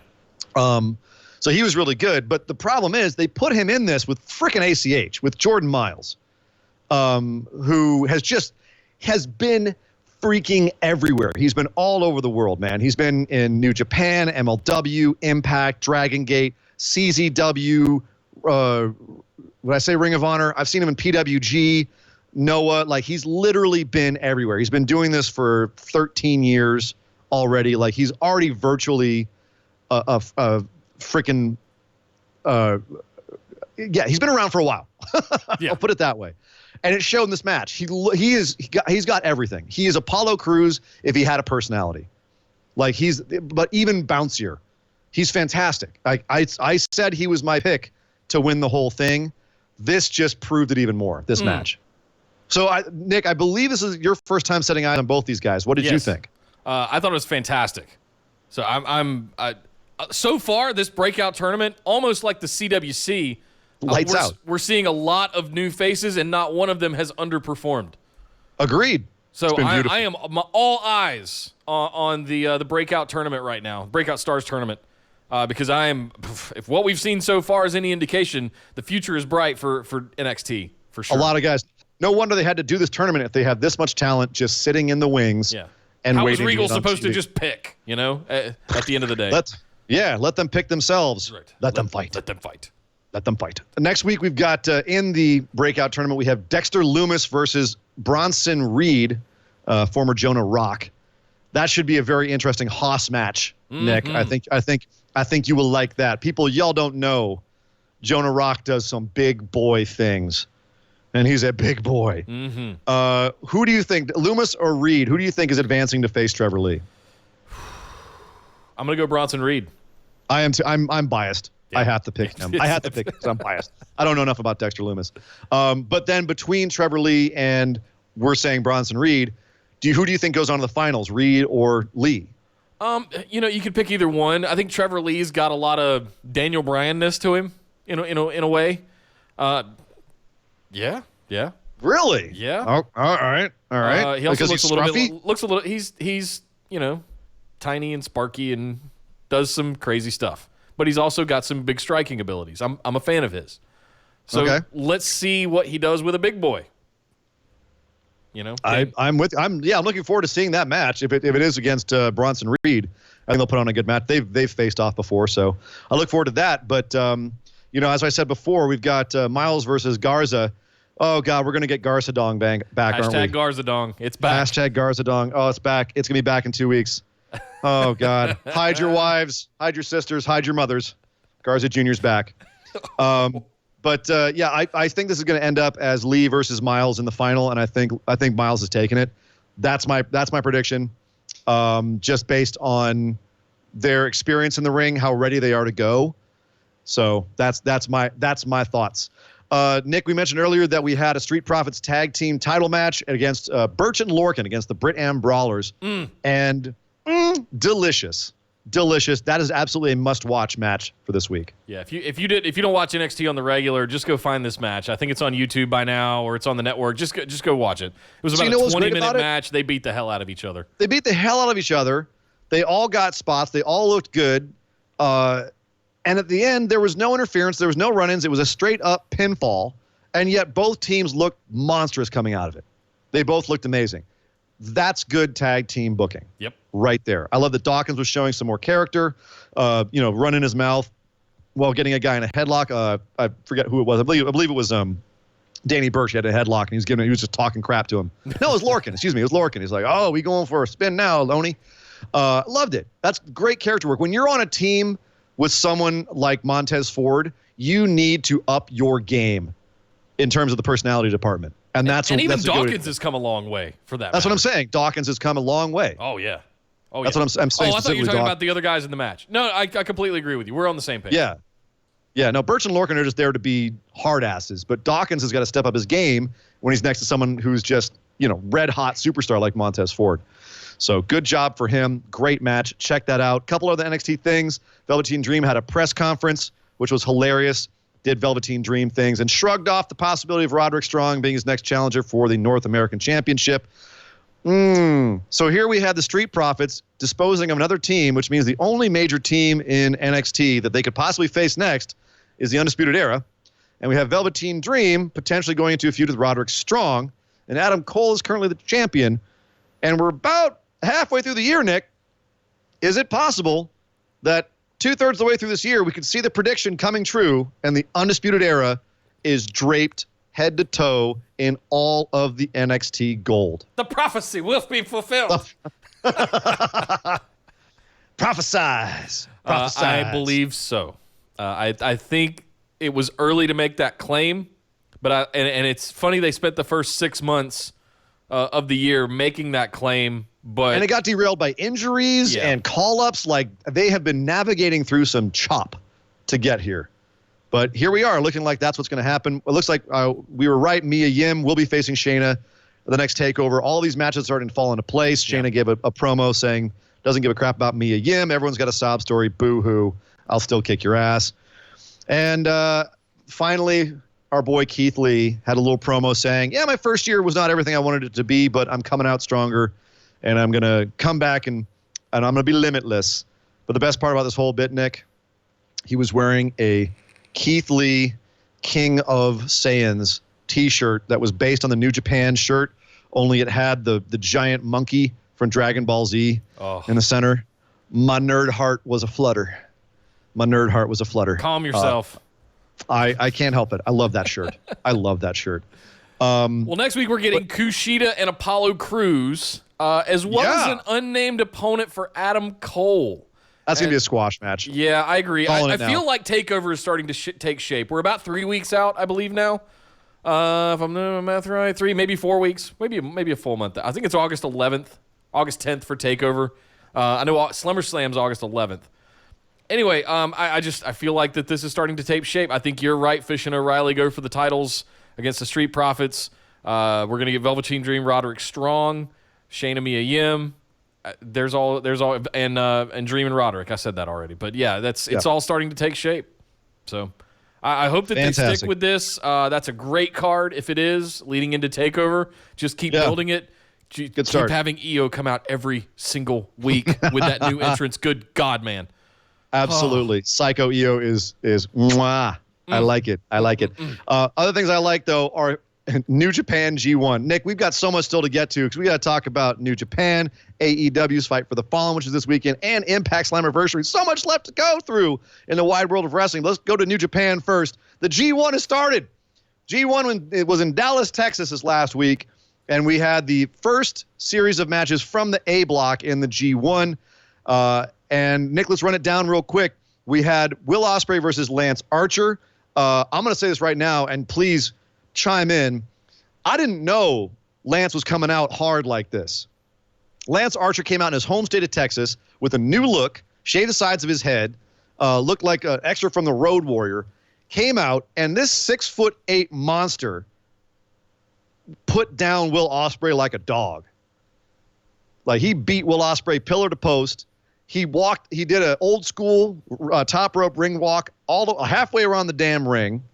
The two of them did a top rope Spanish fly, and he pounced Will Ospreay so hard. Will Ospreay went. It was like a Keith Lee pounce. This was a showcase for Lance Archer. And finally, the other thing he did, by the way, was get over with that crowd by using the claw, by getting that claw out there, a little Texas tornado action. You know what I'm saying? Yeah. So that was good stuff. Yeah. A 6'8" man did a top rope Spanish fly. I just want to call that out again. A 6'8" giant man did a top rope Spanish fly. These guys came out balling. Yeah. This was arguably my favorite match of the night. At least one of they were all pretty good. Frankly. Yeah, I mean, honestly, I would love to see more Von Erich stuff from Lance Archer. And also, he beat Will Ospreay. Will Ospreay was a lot of people's picks to win the block. And the thing I think that needs to be considered if you picked Will Ospreay is he's a junior. In New Japan, they are booked to be weaker than the heavyweights. Yeah. So he's going to have to fight upwards this entire tournament. I don't think he's going to make that many points. And I think that's totally the point, is to have him lose his first one, be in the hole, and fight his way upwards, and it just gives him that much kind of steam going in as that role. Sure. And also, no one picked Lance Archer to do a damn thing. No, like he was not on anybody's radar. I think we mentioned in our preview show that he could be a sleeper and show up and just dominate people. A total spoiler, and come in and just dominate. But I don't think a lot of people looked at him and saw that. They were like, who the heck is this guy? He was in Killer Elite Lance Archer that showed up is not the one we were thinking we were talking about before. Surprise twist. Lance Archer is going to be a monster in this tournament. This was a brilliant opening match to the whole G1. If this is the tone that they're setting, it's going to be a good year. Yeah. We did Watch have out, a bad luck. We did have a typical bad luck Fale match versus Evil after this. It was just lots of hard hits. Kind of get ready. Fale is not a very exciting wrestler in the G1. He's just there to hurt people. Yeah. But then we had a brilliant technical match between Zack Sabre Jr. and the one guy who can actually kind of match him technical hold for technical hold, and that's Sonata. And this was just a clinic from both of these guys with Sonata picking up the win. The shock win over Zack Sabre Jr. in the end, which I thought was not. This was a sleeper match for me. This was fantastic. Oh, yeah. This one, I slept on this one, too. This one snuck up on me. I slept on Sonata, frankly. We know ZSJ is great at this kind of stuff, but holy smokes. The problem with Sonata is he is just so kind of cool and collected. He doesn't jump out at you, but then he starts wrestling. You go, oh, my God, this guy's good. So, yeah. And then we had Kota Ibushi versus Kenta in the who can kick harder match. And I don't think Ibushi's kicking anybody else for the rest of this tournament because he went out of the ring and turned his ankle pretty bad at one point in this match. I posted the Twitter pic of his ankle, and it is just 7 shades of black and blue. And he even said he couldn't walk 30 paces on it the day after the match. So he's got a whole 9 more matches to get through. I've twisted my ankle like that before. Many, many times. They swell up, they bruise like that, but they go away in about a week. I think he might be okay. Tape it up really good. Take some ibuprofen, and we know he can withstand some punishment. So I'm not gonna put him out yet. He is superhuman. He's your pick to win the whole thing. Yeah. So, and he lost to Kenta in the first match. Do you think that was the right thing to do to have Kenta win here? No. Really? No. I fully think this is the right thing. I think it might have been a hot shot call in the middle of it because Ibushi got hurt, frankly. Real? I know. They had to put Kenta over, and you have to have him beat a top guy so that he now becomes a threat for the rest of the G1. If he can't beat Ibushi, he's got to face Okada, Tanahashi, Ospreay. This guy's got to go through some serious names to get that. He's smaller than Ospreay. He's going to face Lance Archer and Bad Luck Fale. And Sonata and Zack Sabre Jr. You've got to have Kenta go over here. Ibushi will survive. He can lose a match and still run the rest of the card and still win. I absolutely think it was the right decision to have Kenta win here. I think it was a mid-match decision because he hurt himself. He was, and you don't know what happens. You don't know how bad it is till you get in the back and take your boots off. Yeah. Well, he definitely was barely able to put weight on that ankle for the rest of the match. Yeah, it was scary looking. And then we had another match in one of the greatest feuds of all time, Tanahashi and Okada. Was not, I would say, a classic match that will be remembered as one of the main matches of their long-term ongoing feud. But what it was Okada, I think, finally putting Tanahashi in his brake lights. He beat him clean. He beat him fairly easily. Usually, historically, they usually, I think, more often than not, go to time limit draws in the G1, the two of these two guys. This year, Okada just wiped the floor with Tanahashi. Here's an interesting thing. I went back and watched this match in the Japanese commentary with subtitles. Nice. It was a completely different match experience. And I encourage anybody that watched all the history. Yeah, because Kevin Kelly and Don Callis can only get, so animated, but Okada, Rainmaker! You just hear those guys going nuts, and it was like watching a completely different match. So I encourage anybody that was kind of bored with this match or wasn't that excited about it, outside of the fact that it was the two of the bigger names in New Japan in the past decade, go back and watch it with Japanese commentary. You don't even have to bother with the subtitles. You know exactly what they're doing. But it is a little bit next level to watch the New Japan matches with the Japanese commentary. Yeah. But I agree, it's a bit. You have to have a bit more of a refined palette to be able to watch it. But absolutely, in terms of the animation and the excitement and the thrill and calling the moves correctly, they are lights out. They're way better than Kelly and Callis, who are fantastic announcers, by the way. Yeah. And they do a great job of, if you've never watched New Japan before, they'll get you up to date. They will give you the information you need to watch the match and enjoy it. The New Japan announcers will give you so much more. But there's something about Japanese guys just yelling at you constantly that just amps you up. And they get fired. They get fired up, and it's awesome. It's awesome. Yep. It's like watching a soccer game with Spanish announcers, and you don't have guys in English commentary going goal the way that they do in Spanish. I'm just saying it's like that. But Nick, we got a roll here. Updated thoughts on Block A. Did any of this change any of your opinions on who's doing what in Block A, or was Lance Archer the only real big kind of like jump out breakout here? That you just said it. Yeah, Lance Archer was the only real unexpected thing. I didn't expect Ibushi to lose to Kenta right off the bat. I expect Kenta to play spoiler in a few matches in the A block, but I didn't expect him to beat Ibushi here right out of the gate. I expected Ibushi to basically dominate the A block this year and just run the card. But it looks like that's twisting not his happening. Ankle, I think, threw a wrench in that, so to speak. I'm going to run through the rest of New Japan here. We've got there was a couple of tag matches before all this. The only real standouts to me in that was Jeff Cobb and Ishii. Look like they're ready to kill each other. Ishii drew blood from Jeff Cobb. Cobb looks like very fierce. That's going to be awesome. They've built that matchup wonderfully. Let them fight. Goto went and got jacked. He got ripped working with Shibata here at the LA dojo. He's coming back, and him versus Jay White. I'm now psyched for that after their tag match with Yoshihashi and Chase Owens. And then, that was to me, those are the real standouts from the tag matches. We've got some more G1 action coming up this weekend, Saturday, Sunday, and Monday. 1, 2, 3, back to back. We hope you like good wrestling because on Saturday at 6:30 Japan time, we've got Juice Robinson versus Shingo Takagi, Ishii versus Cobb, Toru Yano versus Tetsuya Naito to open B block, Goto versus White, and Jon Moxley is taking on my least favorite wrestler in New Japan, Taichi, and I hope he absolutely murders him.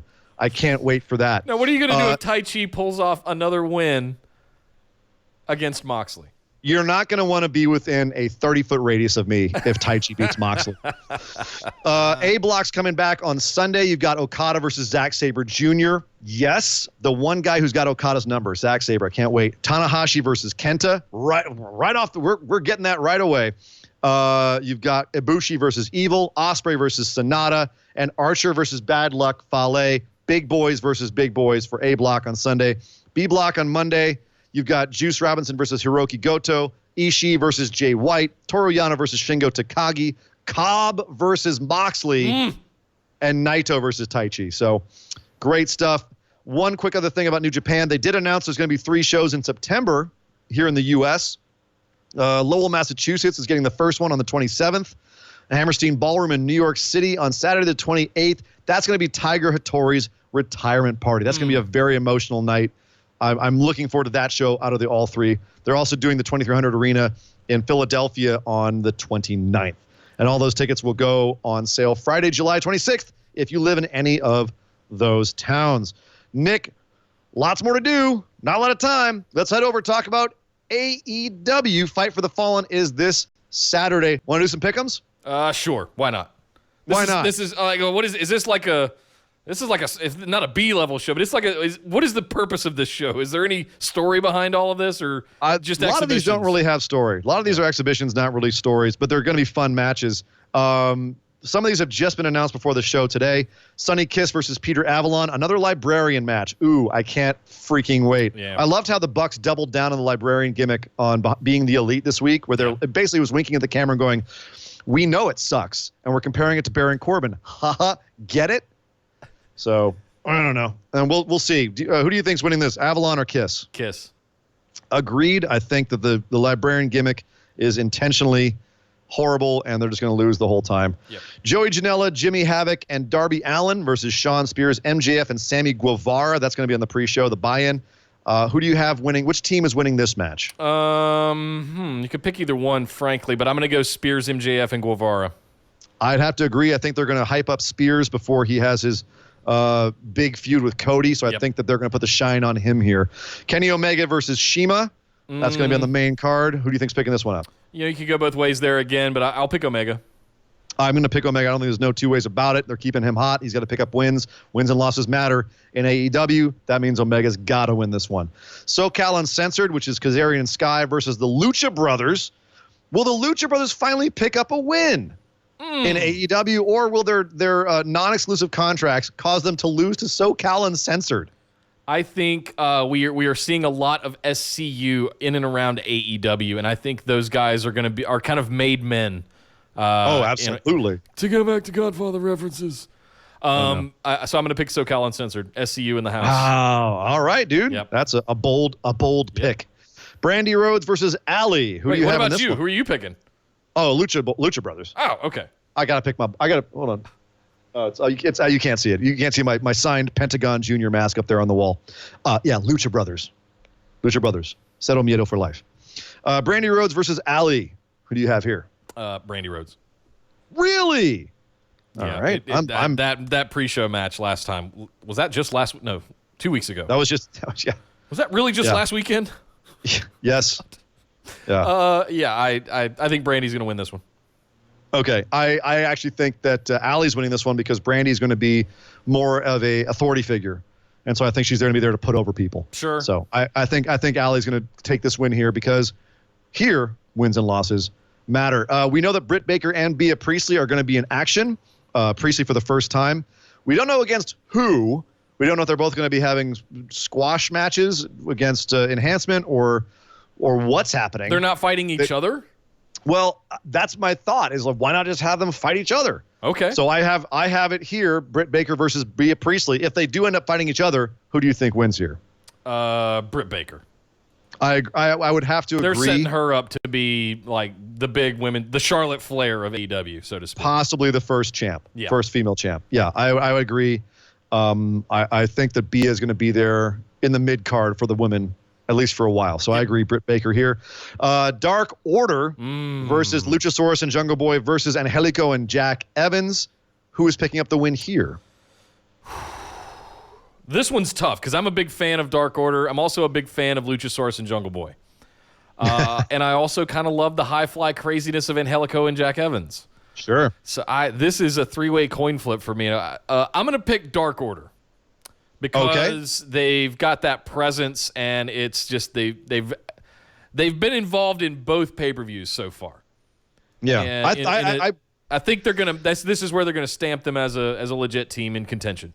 Well, not even a legit team, but a force. They can summon all these guys to the ringside. I think it's going to be one of those ones where they absolutely wipe the floor. There's probably going to be a match for a while, and then at some point, Dark Order summons their goons and just wipes the floor with everybody else. So they need to establish that they're strong. The only other thing that they could do here is have one of the other teams win, but then have Dark Order just spoil the ending and wreck everybody and look strong even in defeat. Yeah. So, but I think Dark Order should actually pick up the win here and just look absolutely terrifying going into TV. We also have probably the most famous match on the card, Young Bucks versus Cody and Dustin Rhodes, because Cody doesn't need a best friend. He needs his older brother. I don't need a partner. I don't need a friend. I need my older brother. The tears are coming. Do you think the Bucks are taking this or Cody and Dustin?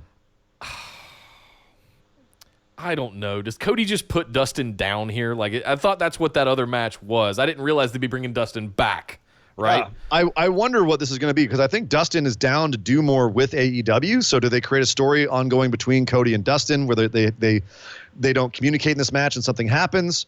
That's my pick. I'll say that right now. I think the Young Bucks win here. Yeah, me too. Pick up another victory, and Cody and Dustin either have a falling out or something happens where Dustin eats the pin. And Cody's disappointed, and we have more going forward with those two guys. There's more tension. You read my mind. Young Bucks win. Cody and Dustin continue to have another program, maybe at All Out or something like that. Booyah. Yep. Booyah. You put on a 5-star match. Don't let that go away. Come back to it. Yeah. Hangman Page versus Kip Sabian.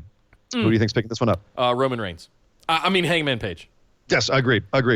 The Roman Reigns of AEW, Hangman Page, had to keep him strong. Yep. Lol Page wins. Yes, Lol Absolutely. Page. Lol Page wins. And then finally, we know Jericho will have a live mic. We don't know what that means, but he will be at the show. He'll have a live mic, possibly interfering in the Page and Sabian match. That'd be the only way I see Sabian winning, is if Jericho interferes and costs Hangman Page the match, which is possible. But yeah, I missed straight ahead Y2J Jericho on the mic. I'll say that. So I'm intrigued that he might have a mic here the whole show. Anytime that Jericho has a mic, it's time to pay attention. Yep. So we have less time for Slammiversary than I would have liked, Nick, to put it mildly. But I'm going to run through it really quickly because there's really one match in particular we have to talk about. Yes. Because Willie Mack beat TJP, Trey, and Jack Christ, which was a fun match. The North defeated the Rascals, LA's own the Rascals, and LAX to retain their tag belts.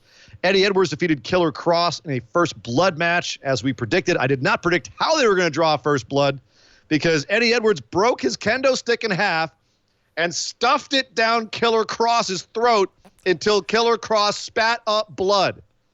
I've never seen that before. That was awesome. That's a good first blood match. That's good stuff. Speaking of EC Dub, RVD had a match against Moose. He did not win, but we got to see lots of RVD things. He can still do it. He can still do it. But Moose did take him out with a spear.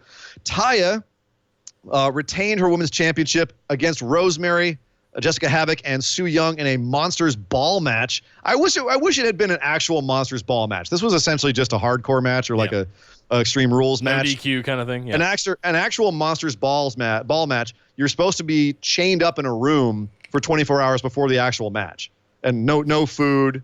I've never heard of that before. Because it was created by Abyss, and that was kind of the storyline there. Oh my God! Okay. So that's what a Monsters Ball match was anyway. That sounds like a plot for a Saw movie. Well, that's what Abyss was for a while. Wow. But at any rate, yeah, this was, however, really, really freaking brutal. Like, these girls did not hold back. There was thumbtacks, there was blood, there was all kinds of gnarliness. Way to go, ladies. There was a stomp onto thumbtacks from the second turnbuckle. Oh. Like a face stomp. Oh, Jesus. It was brutality. If there's a second match to watch from this, it's this one, because it was insane. If there was a third match, it'd be Rich Swann versus Johnny Impact, which was just amazing physically, athletically.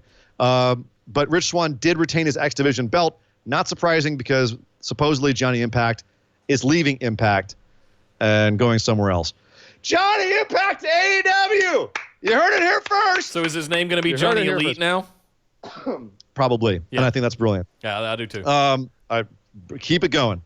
You also had Brian Cage retaining his title against Michael Elgin. Big boys doing little boy things. Lots of flips and crazy high flying in this match.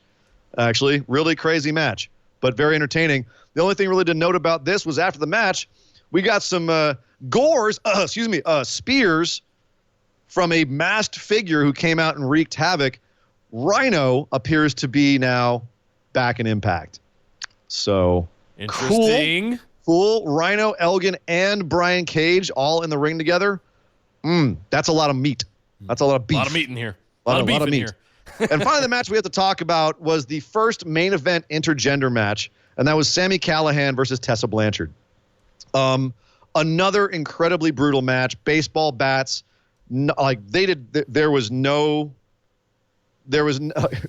Callihan did not take it easy on old Tessa. Oh. I'll put it that way. He beat the crap out of her. She beat the crap out of him. This actually felt like if you were to envision an intergender match where it was equal in terms of punishment given and punishment taken, and you actually felt like they both could at any point beat the other, this was it. I think they did a pretty good job. It was uncomfortable.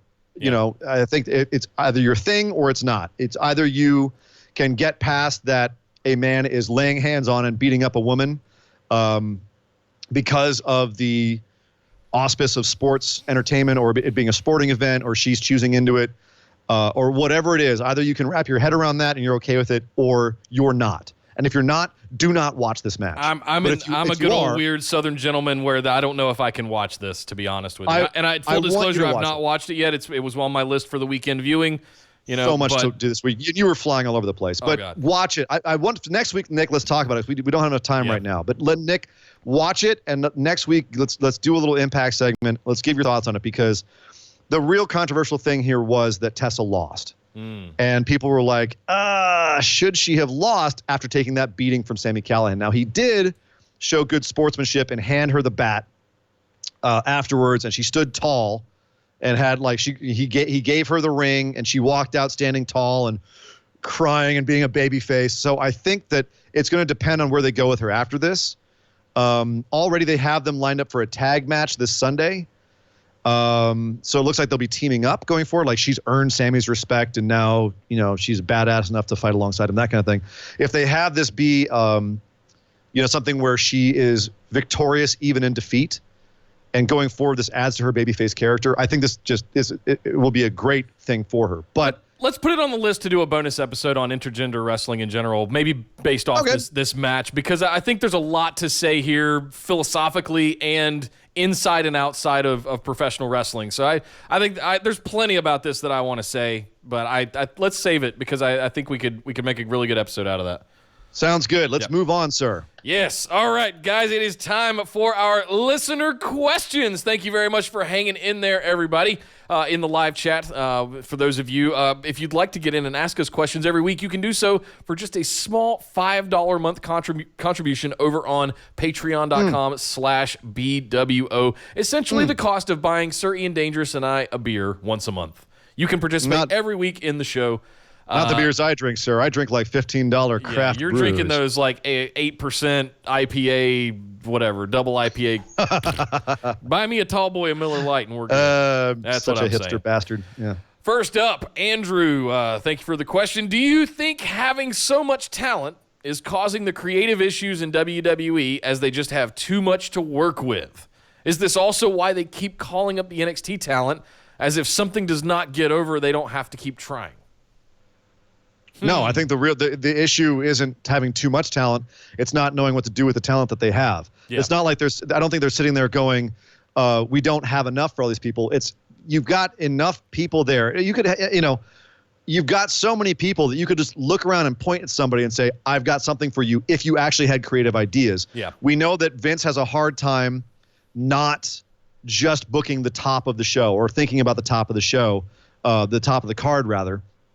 And he doesn't really care what goes on underneath that. He'll put in some work on it and make sure that something's going on. But you have whole writers' teams that are assigned to certain feuds, and sometimes the higher ups give a crap about those feuds, and sometimes they don't. If you come in and you've been working on this feud all week and writing it and putting it together with the wrestlers involved and everything, and you go in, they're like, we're not doing that feud this week. You're shit out of luck. Yeah. And that's what happens in WWE a lot. So it's not to do with the amount of people. It has to do with their creative philosophy when it comes to how they're writing these angles and how they're writing these feuds. And as far as bringing up the NXT talent, again, that's just panic switch stuff. Like, we can't think of what to do with the people that we have. We can't come up with creative ideas for these people. So let's just inject something that will excite the audience, and hopefully that will help. I don't think it has to do with how many people they have. I think it's unwieldy. I think that it's actually bad for the people that are there to have so many people, because they're so inept at using the people that they have. Yeah. But that's not the WWE's problem. That's the wrestler's problem. No, I agree with that. I'll put my tinfoil hat on and say probably sometime in the late fall, early winter last year, Vince finally started getting some real info that this AEW thing was going to be for reals, and just started yanking people up and signing them to big contracts. Because I don't even know if you're making six figures in a little non-TV developmental role, but some of the 4 or 6 people that they brought up over the course of that 4 to 6 month period at the turn of the year, I think he just wanted to earmark and say mine, so that they didn't end up leaving. So that's my little tinfoil hat perspective on it. He just wanted to make sure that all those people were there. Didn't have anything to do with them right out of the gate, but just didn't want to lose them also. Right. Yeah, agreed. Thank you, Andrew, for the question there. Next up, Ed. 3 dream matches, AEW versus WWE. No legends, just active rosters. Loving the show, guys. Keep it up. Thank you, Ed. Three dream matches. It's tough, because some of them may have already happened. Well, I mean, right off the top of the bat, Young Bucks versus Revival. That's an easy one. Yeah. They've got a built-in feud ready to go. MJF versus Miz. Just a promo off. Who's the bigger dick?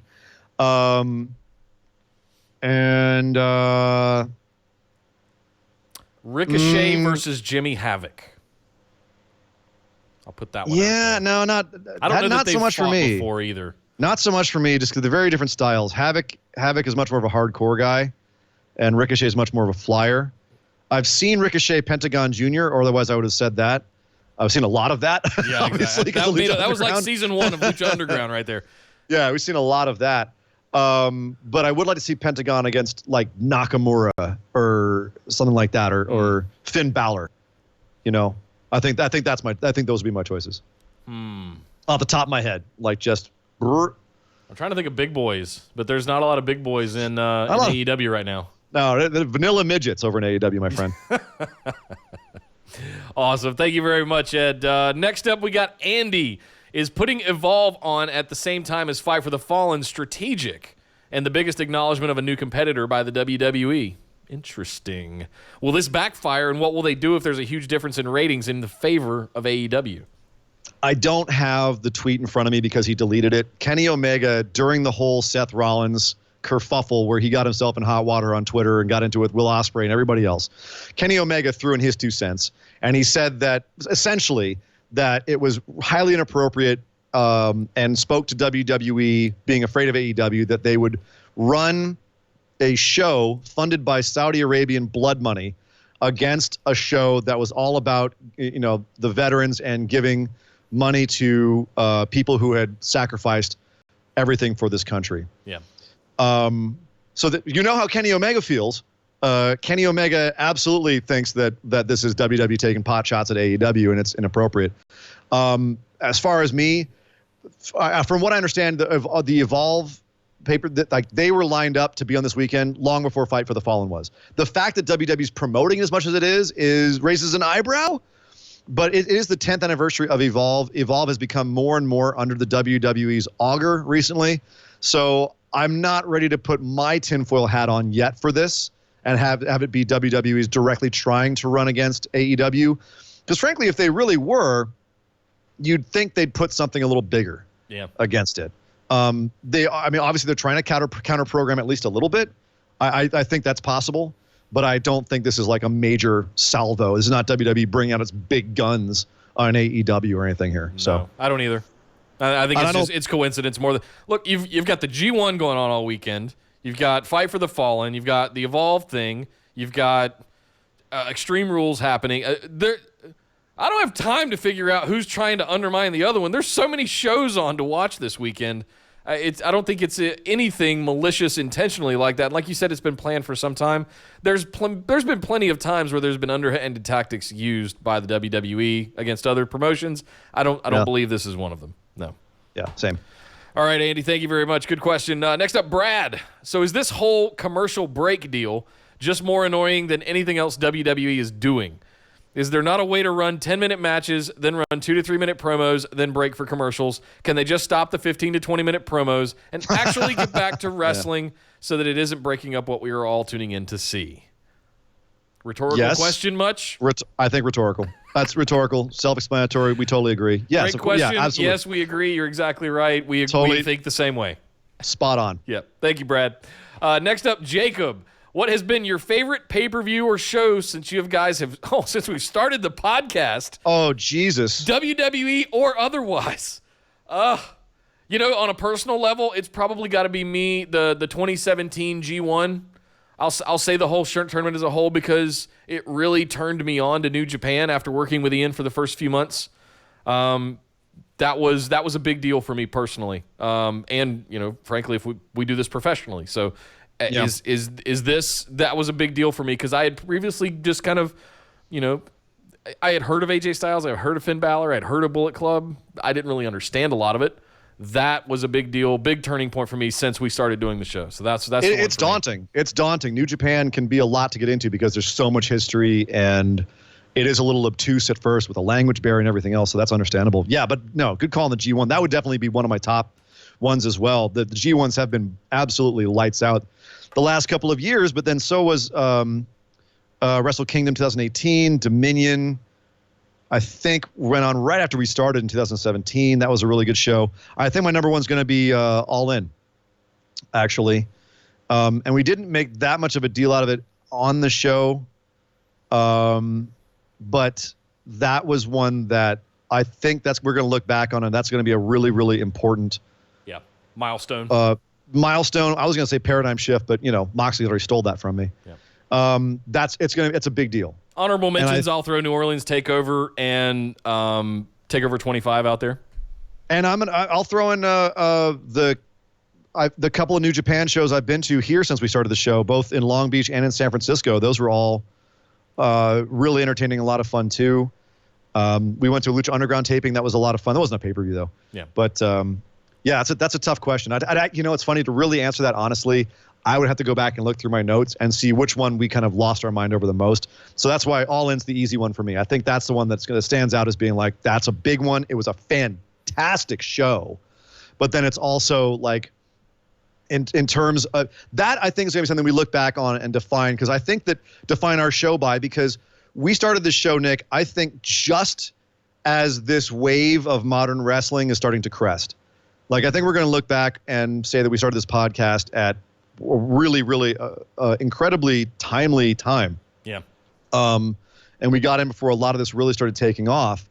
And I think that All In was that is a big flag you can put down and say that was the moment that everything kind of shifted. Yeah. If you guys are just new to the show or anything like that, go back and start at like, I don't know, June of 2018 or something like that, where we really first started we started hearing glimmers of All In, and then the rest of the year shows where we just progressively got more and more info. Like, what the hell? The post All In stuff, late 2018, leading to AEW becoming official. I mean, that was a really fun time.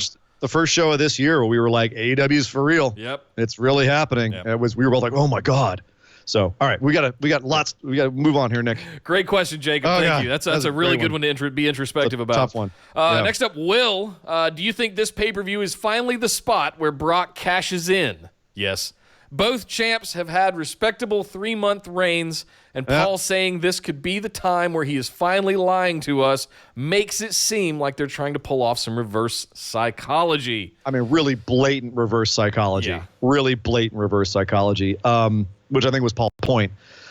We both picked Brock to cash in this weekend, so I'll put it that way. I think he will be there. Honestly, like, I know we both went in and said, Brock's cashing in, but I think that was just us being lunatics. I don't know. This would be a weird one. It'd be a weird one to do it on.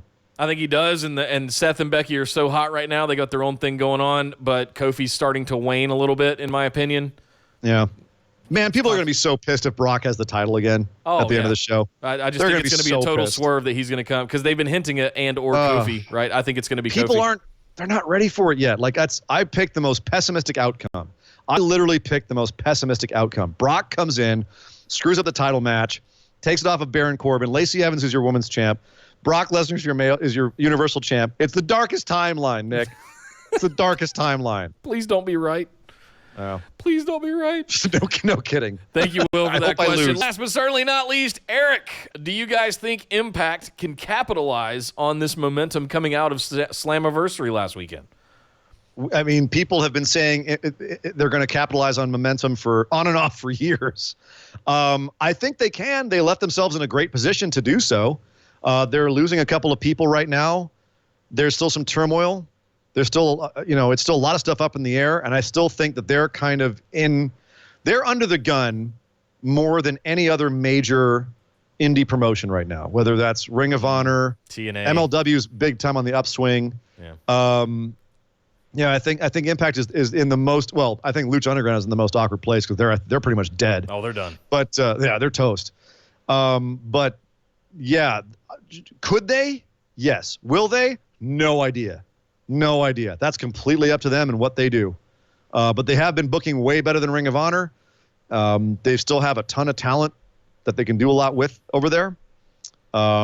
So fingers crossed. I would like to see them actually continue this trend. Yeah, we'll see what happens. Thank you very much for the question, Eric. And thank you all to all of our patrons who send their questions in every single week. And thank you for supporting this show. If you would like to get in on this, patreon.com/BWO. Sign up for one of those awesome reward tiers and get access to much good stuff. But Ian, we're not done yet. We've got just enough time for our other news lightning round. Beep, beep, beep, beep, beep, beep, beep. All right, here we go. Roman Reigns, if you watched the ESPYs last night, you saw lots of Roman Reigns. He presented an award, which apparently half the audience was gone for. Every time the camera showed the wide angle of the audience, and half the audience was gone when Roman Reigns was presenting his award. But he also received an award for best WWE moment for his return from leukemia, which we said was going to be what won. Did he present it to himself? No, he presented, I think it was like best college basketball coach or something like that. Oh, okay. I was on the TV behind me at work last night, and I didn't have the sound on, and I was working. But yeah, the audience was like half empty when he was presenting the award. But he did win best moment because hooray, he beat leukemia. Allegedly. Joey Janela and Enzo almost got into a fight. I didn't just say that. That was the worst thing I've done in months. I apologize. I apologize for questioning that. Joey Janela and Enzo got into a fight, or almost got into a fight. Joey Janela picked a fight with Enzo because they were having a little Twitter beef, and then he saw Enzo coming out of, I guess, out of a concert, and he tried to pick a fight, and it was recorded on camera, and Enzo actually handled it very well. And Joey's not a spring chicken, and he should know better than to try and get heat from someone like Enzo. Like when you pick a fight with Enzo, when you try to work a shoot a work with Enzo, with a guy like Enzo Amore, and you come out looking like the douche. Yeah, you done screwed up. So calm your roll there, bad boy. You've got it going good in AEW, Joey. Don't Seriously. F it up, okay? Don't screw it up. Leave well enough alone. It's Enzo. He's gonna be Enzo. Just go the other direction. One too many shots to the head on that Janela boy. Yeah. As we mentioned before, LAX and Johnny Impact look to be leaving Impact. Where they will end up, we don't know. AEW. This week, as we mentioned, MLW had its Kings of Colosseum. Big news coming out of that. Jacob Fatu, cousin of Roman Reigns and the Usos, picked up the heavyweight belt. Keep your eye on him. He will be a future WWE superstar. Mark our words. It's going to happen. This is the beginning of that. He's just getting some indie work in before going to WWE. That is the bottom line. Also, don't piss him off. There's video out there of him beating the absolute crap out of a drunk fan who tried to pick a fight with him ringside. He's a big, scary boy. Don't mess with Jacob Fatu. Just saying. Yeah. Zack Sabre Jr., after his match at the G1, had one of the lines of the week, in my opinion, where after his brilliant technical match with Sonata, he said, putting on a great technical match for an American audience is like reading Shakespeare to a dog. God bless Zack Sabre good. Jr. He is just the biggest asshole, and I love it. I absolutely love it. Jerry Lawler used to have a podcast. It was co-hosted by a guy named Glenn Moore. Dinner with the King. I used to listen to it quite a bit. Yeah, well, apparently Glenn Moore, not a very nice guy, not a very above-board guy. He was ripping off fans for their money. He was promising them swag, T-shirts, signed, autographed stuff from the King, and they would send him money. And he kept coming up with excuses why he couldn't send them the actual stuff. So he pocketed thousands of dollars in cash and never sent people the stuff. And looks like they're never going to see it now. Moore and Lawler are no longer on speaking terms. There's a lawsuit against him. He's gone completely AWOL and has shut off all his social media and everything else. So, yeah, that's rough. So, sorry to hear that. He does have a new show starting with someone else, though, by the way, Jerry Lawler. Yes, he does. So we'll see how that turns out. Hopefully it's worth better. a listen. Lawler did come out and address it and saying that he was going to make everybody whole that did give money, somehow get them signed stuff. Yeah, they're going to do their bst to make everybody whole. Fantastic. Well, he's a stand-up dude for the most part, unless you're his girlfriend. Alberto Del Rio will face Tito Ortiz. You heard that right. Del Rio is facing Ortiz in an MMA match for Combate Americas in Mexico. I mean, Del Rio used to do shoot fighting. He's going up in there against Tito Ortiz. That's Tito Ortiz, though, dude. It's Tito Ortiz. He's not a young man anymore, but he can still knock the crap out of the Iceman. So, out of Chuck Liddell, what is Del Rio doing? I mean, he pulled Jenna Jameson, you know? Jesus Christ. Well, So, what does that have to do with anything? I don't know. I'm just making an observation. As a man, that's like, oh, wow, okay. MMA guys pulling porn stars does not impress me. Just saying. That being said, bye-bye, Del Rio. Yeah. Cocaine is a hell of a drug. What the heck are you thinking? Yeah. You're gonna I hope he got paid. You're going to need it for about the 18 months of recovery it's going to take for you to come back to life. His nose is going to be even more sideways on his face. Yeah. And finally, I got to end this on a lighter note.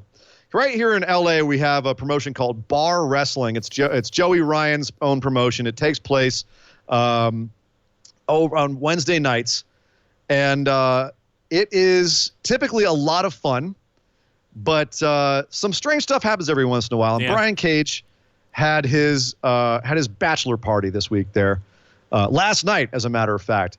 He had his bachelor party there last night and gave a lap dance. Brian Cage gave a lap dance to Tessa Blanchard, Kiera Hogan, Sue Young, and Scarlett Bordeaux. He went full Magic Mike on it. Sorry, Melissa. Well, I mean, she might have been there and been game for it and had a good time. No, I'm saying they all know each other, you know. Better that than the other way around, right? Yeah. That's very forward-thinking of him. Yeah. I'm just saying, very forward-thinking of him. So he performs instead of receives at his bachelor party. Yeah. Okay. Absolutely. Yeah. Anyway, if you want to see bar wrestling, it is at the Bootleg Theater. It's a lovely place. Owner's a sweet woman. Played a show there before. Good stuff. So, yay, bar wrestling. Yay, Brian Cage. Yeah. And congrats on retaining. Yay, feminism. Yeah. So. Well, guys, there you go. Thank you very much for the rundown, Ian. And thank you guys for joining us here on the live stream on YouTube. For everybody hanging out in the chat, it's been an awesome show. I think we've mostly got all the little widgets dialed in now. We've had a couple of little video clips, but we've been fairly steady this show. So thank you guys for helping me dial that in.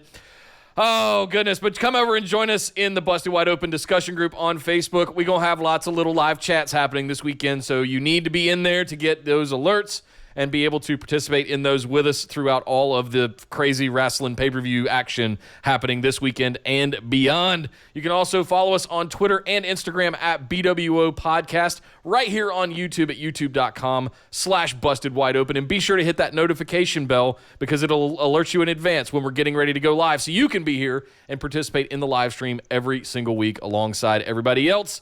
Is that what it does? The little bell? Yeah, it sends you a little like a notification on your phone, so you can just click I thought it was like you click it and they bring Taco Bell to your door. Is what I thought. No, that's Postmates. Oh, I've been doing it all along. I forgot one thing. If you want to support this show and love what we do, head over to patreon.com/BWO, and not just the ability to ask listener questions, but access to show notes, bonus episodes at the $10 tier, sweet swag. You can even get a Skype call once a month with Sir Ian Dangerous and myself. If you like. All kinds of awesome rewards over at patreon.com/BWO. But I'm Nick Howell. You can find me on Twitter at Data Center Dude. And I am Sir Ian Dangerous. You can find me on Twitter at Sir Ian Dangerous. But by God, would you stop the damn match? This show is part of the Orbital Jigsaw Network. For more episodes, subscribe to us on iTunes, Google Play, or Stitcher Radio. For details and show notes from each episode, check us out, orbitaljigsaw.com. Awesome. Thanks so much for hanging out, guys. It's been a good time. Thank you, everybody. Always a good time. We'll see you guys this weekend on Facebook in the live chat. Sorry it was so long. There's just so much wrestling. Oh, my God. We got to donation. There's so much. Danny V with the $10 tip. Thank you, sir. What? Yes, sir. Dude. The inaugural tip jar. Thank you, sir. Much obliged. It's happening. It's actually happening. It was Danielle Vasquez. Thank you Velasquez. Thank you, Danielle. Yeah, get it right, man. Well, it said YouTube there, something on the screen. Thank you very much. See, we can do those during the show live. Absolutely. That was awesome, cool. Danielle. Thank you very much for breaking that open for us. We'll have it there every single week. Have a great rest of the week, guys. Great weekend. We'll see you in the live chats on Facebook for all the wrestlings. Yes, and then back for a recap show of Extreme Rules on Monday. Yes, which I hope to be live for. Same. I hope to be live. We'll get that scheduled and get that up there so you guys can get notified. Thank you very much, guys. Have a great weekend. We'll see you soon. Later.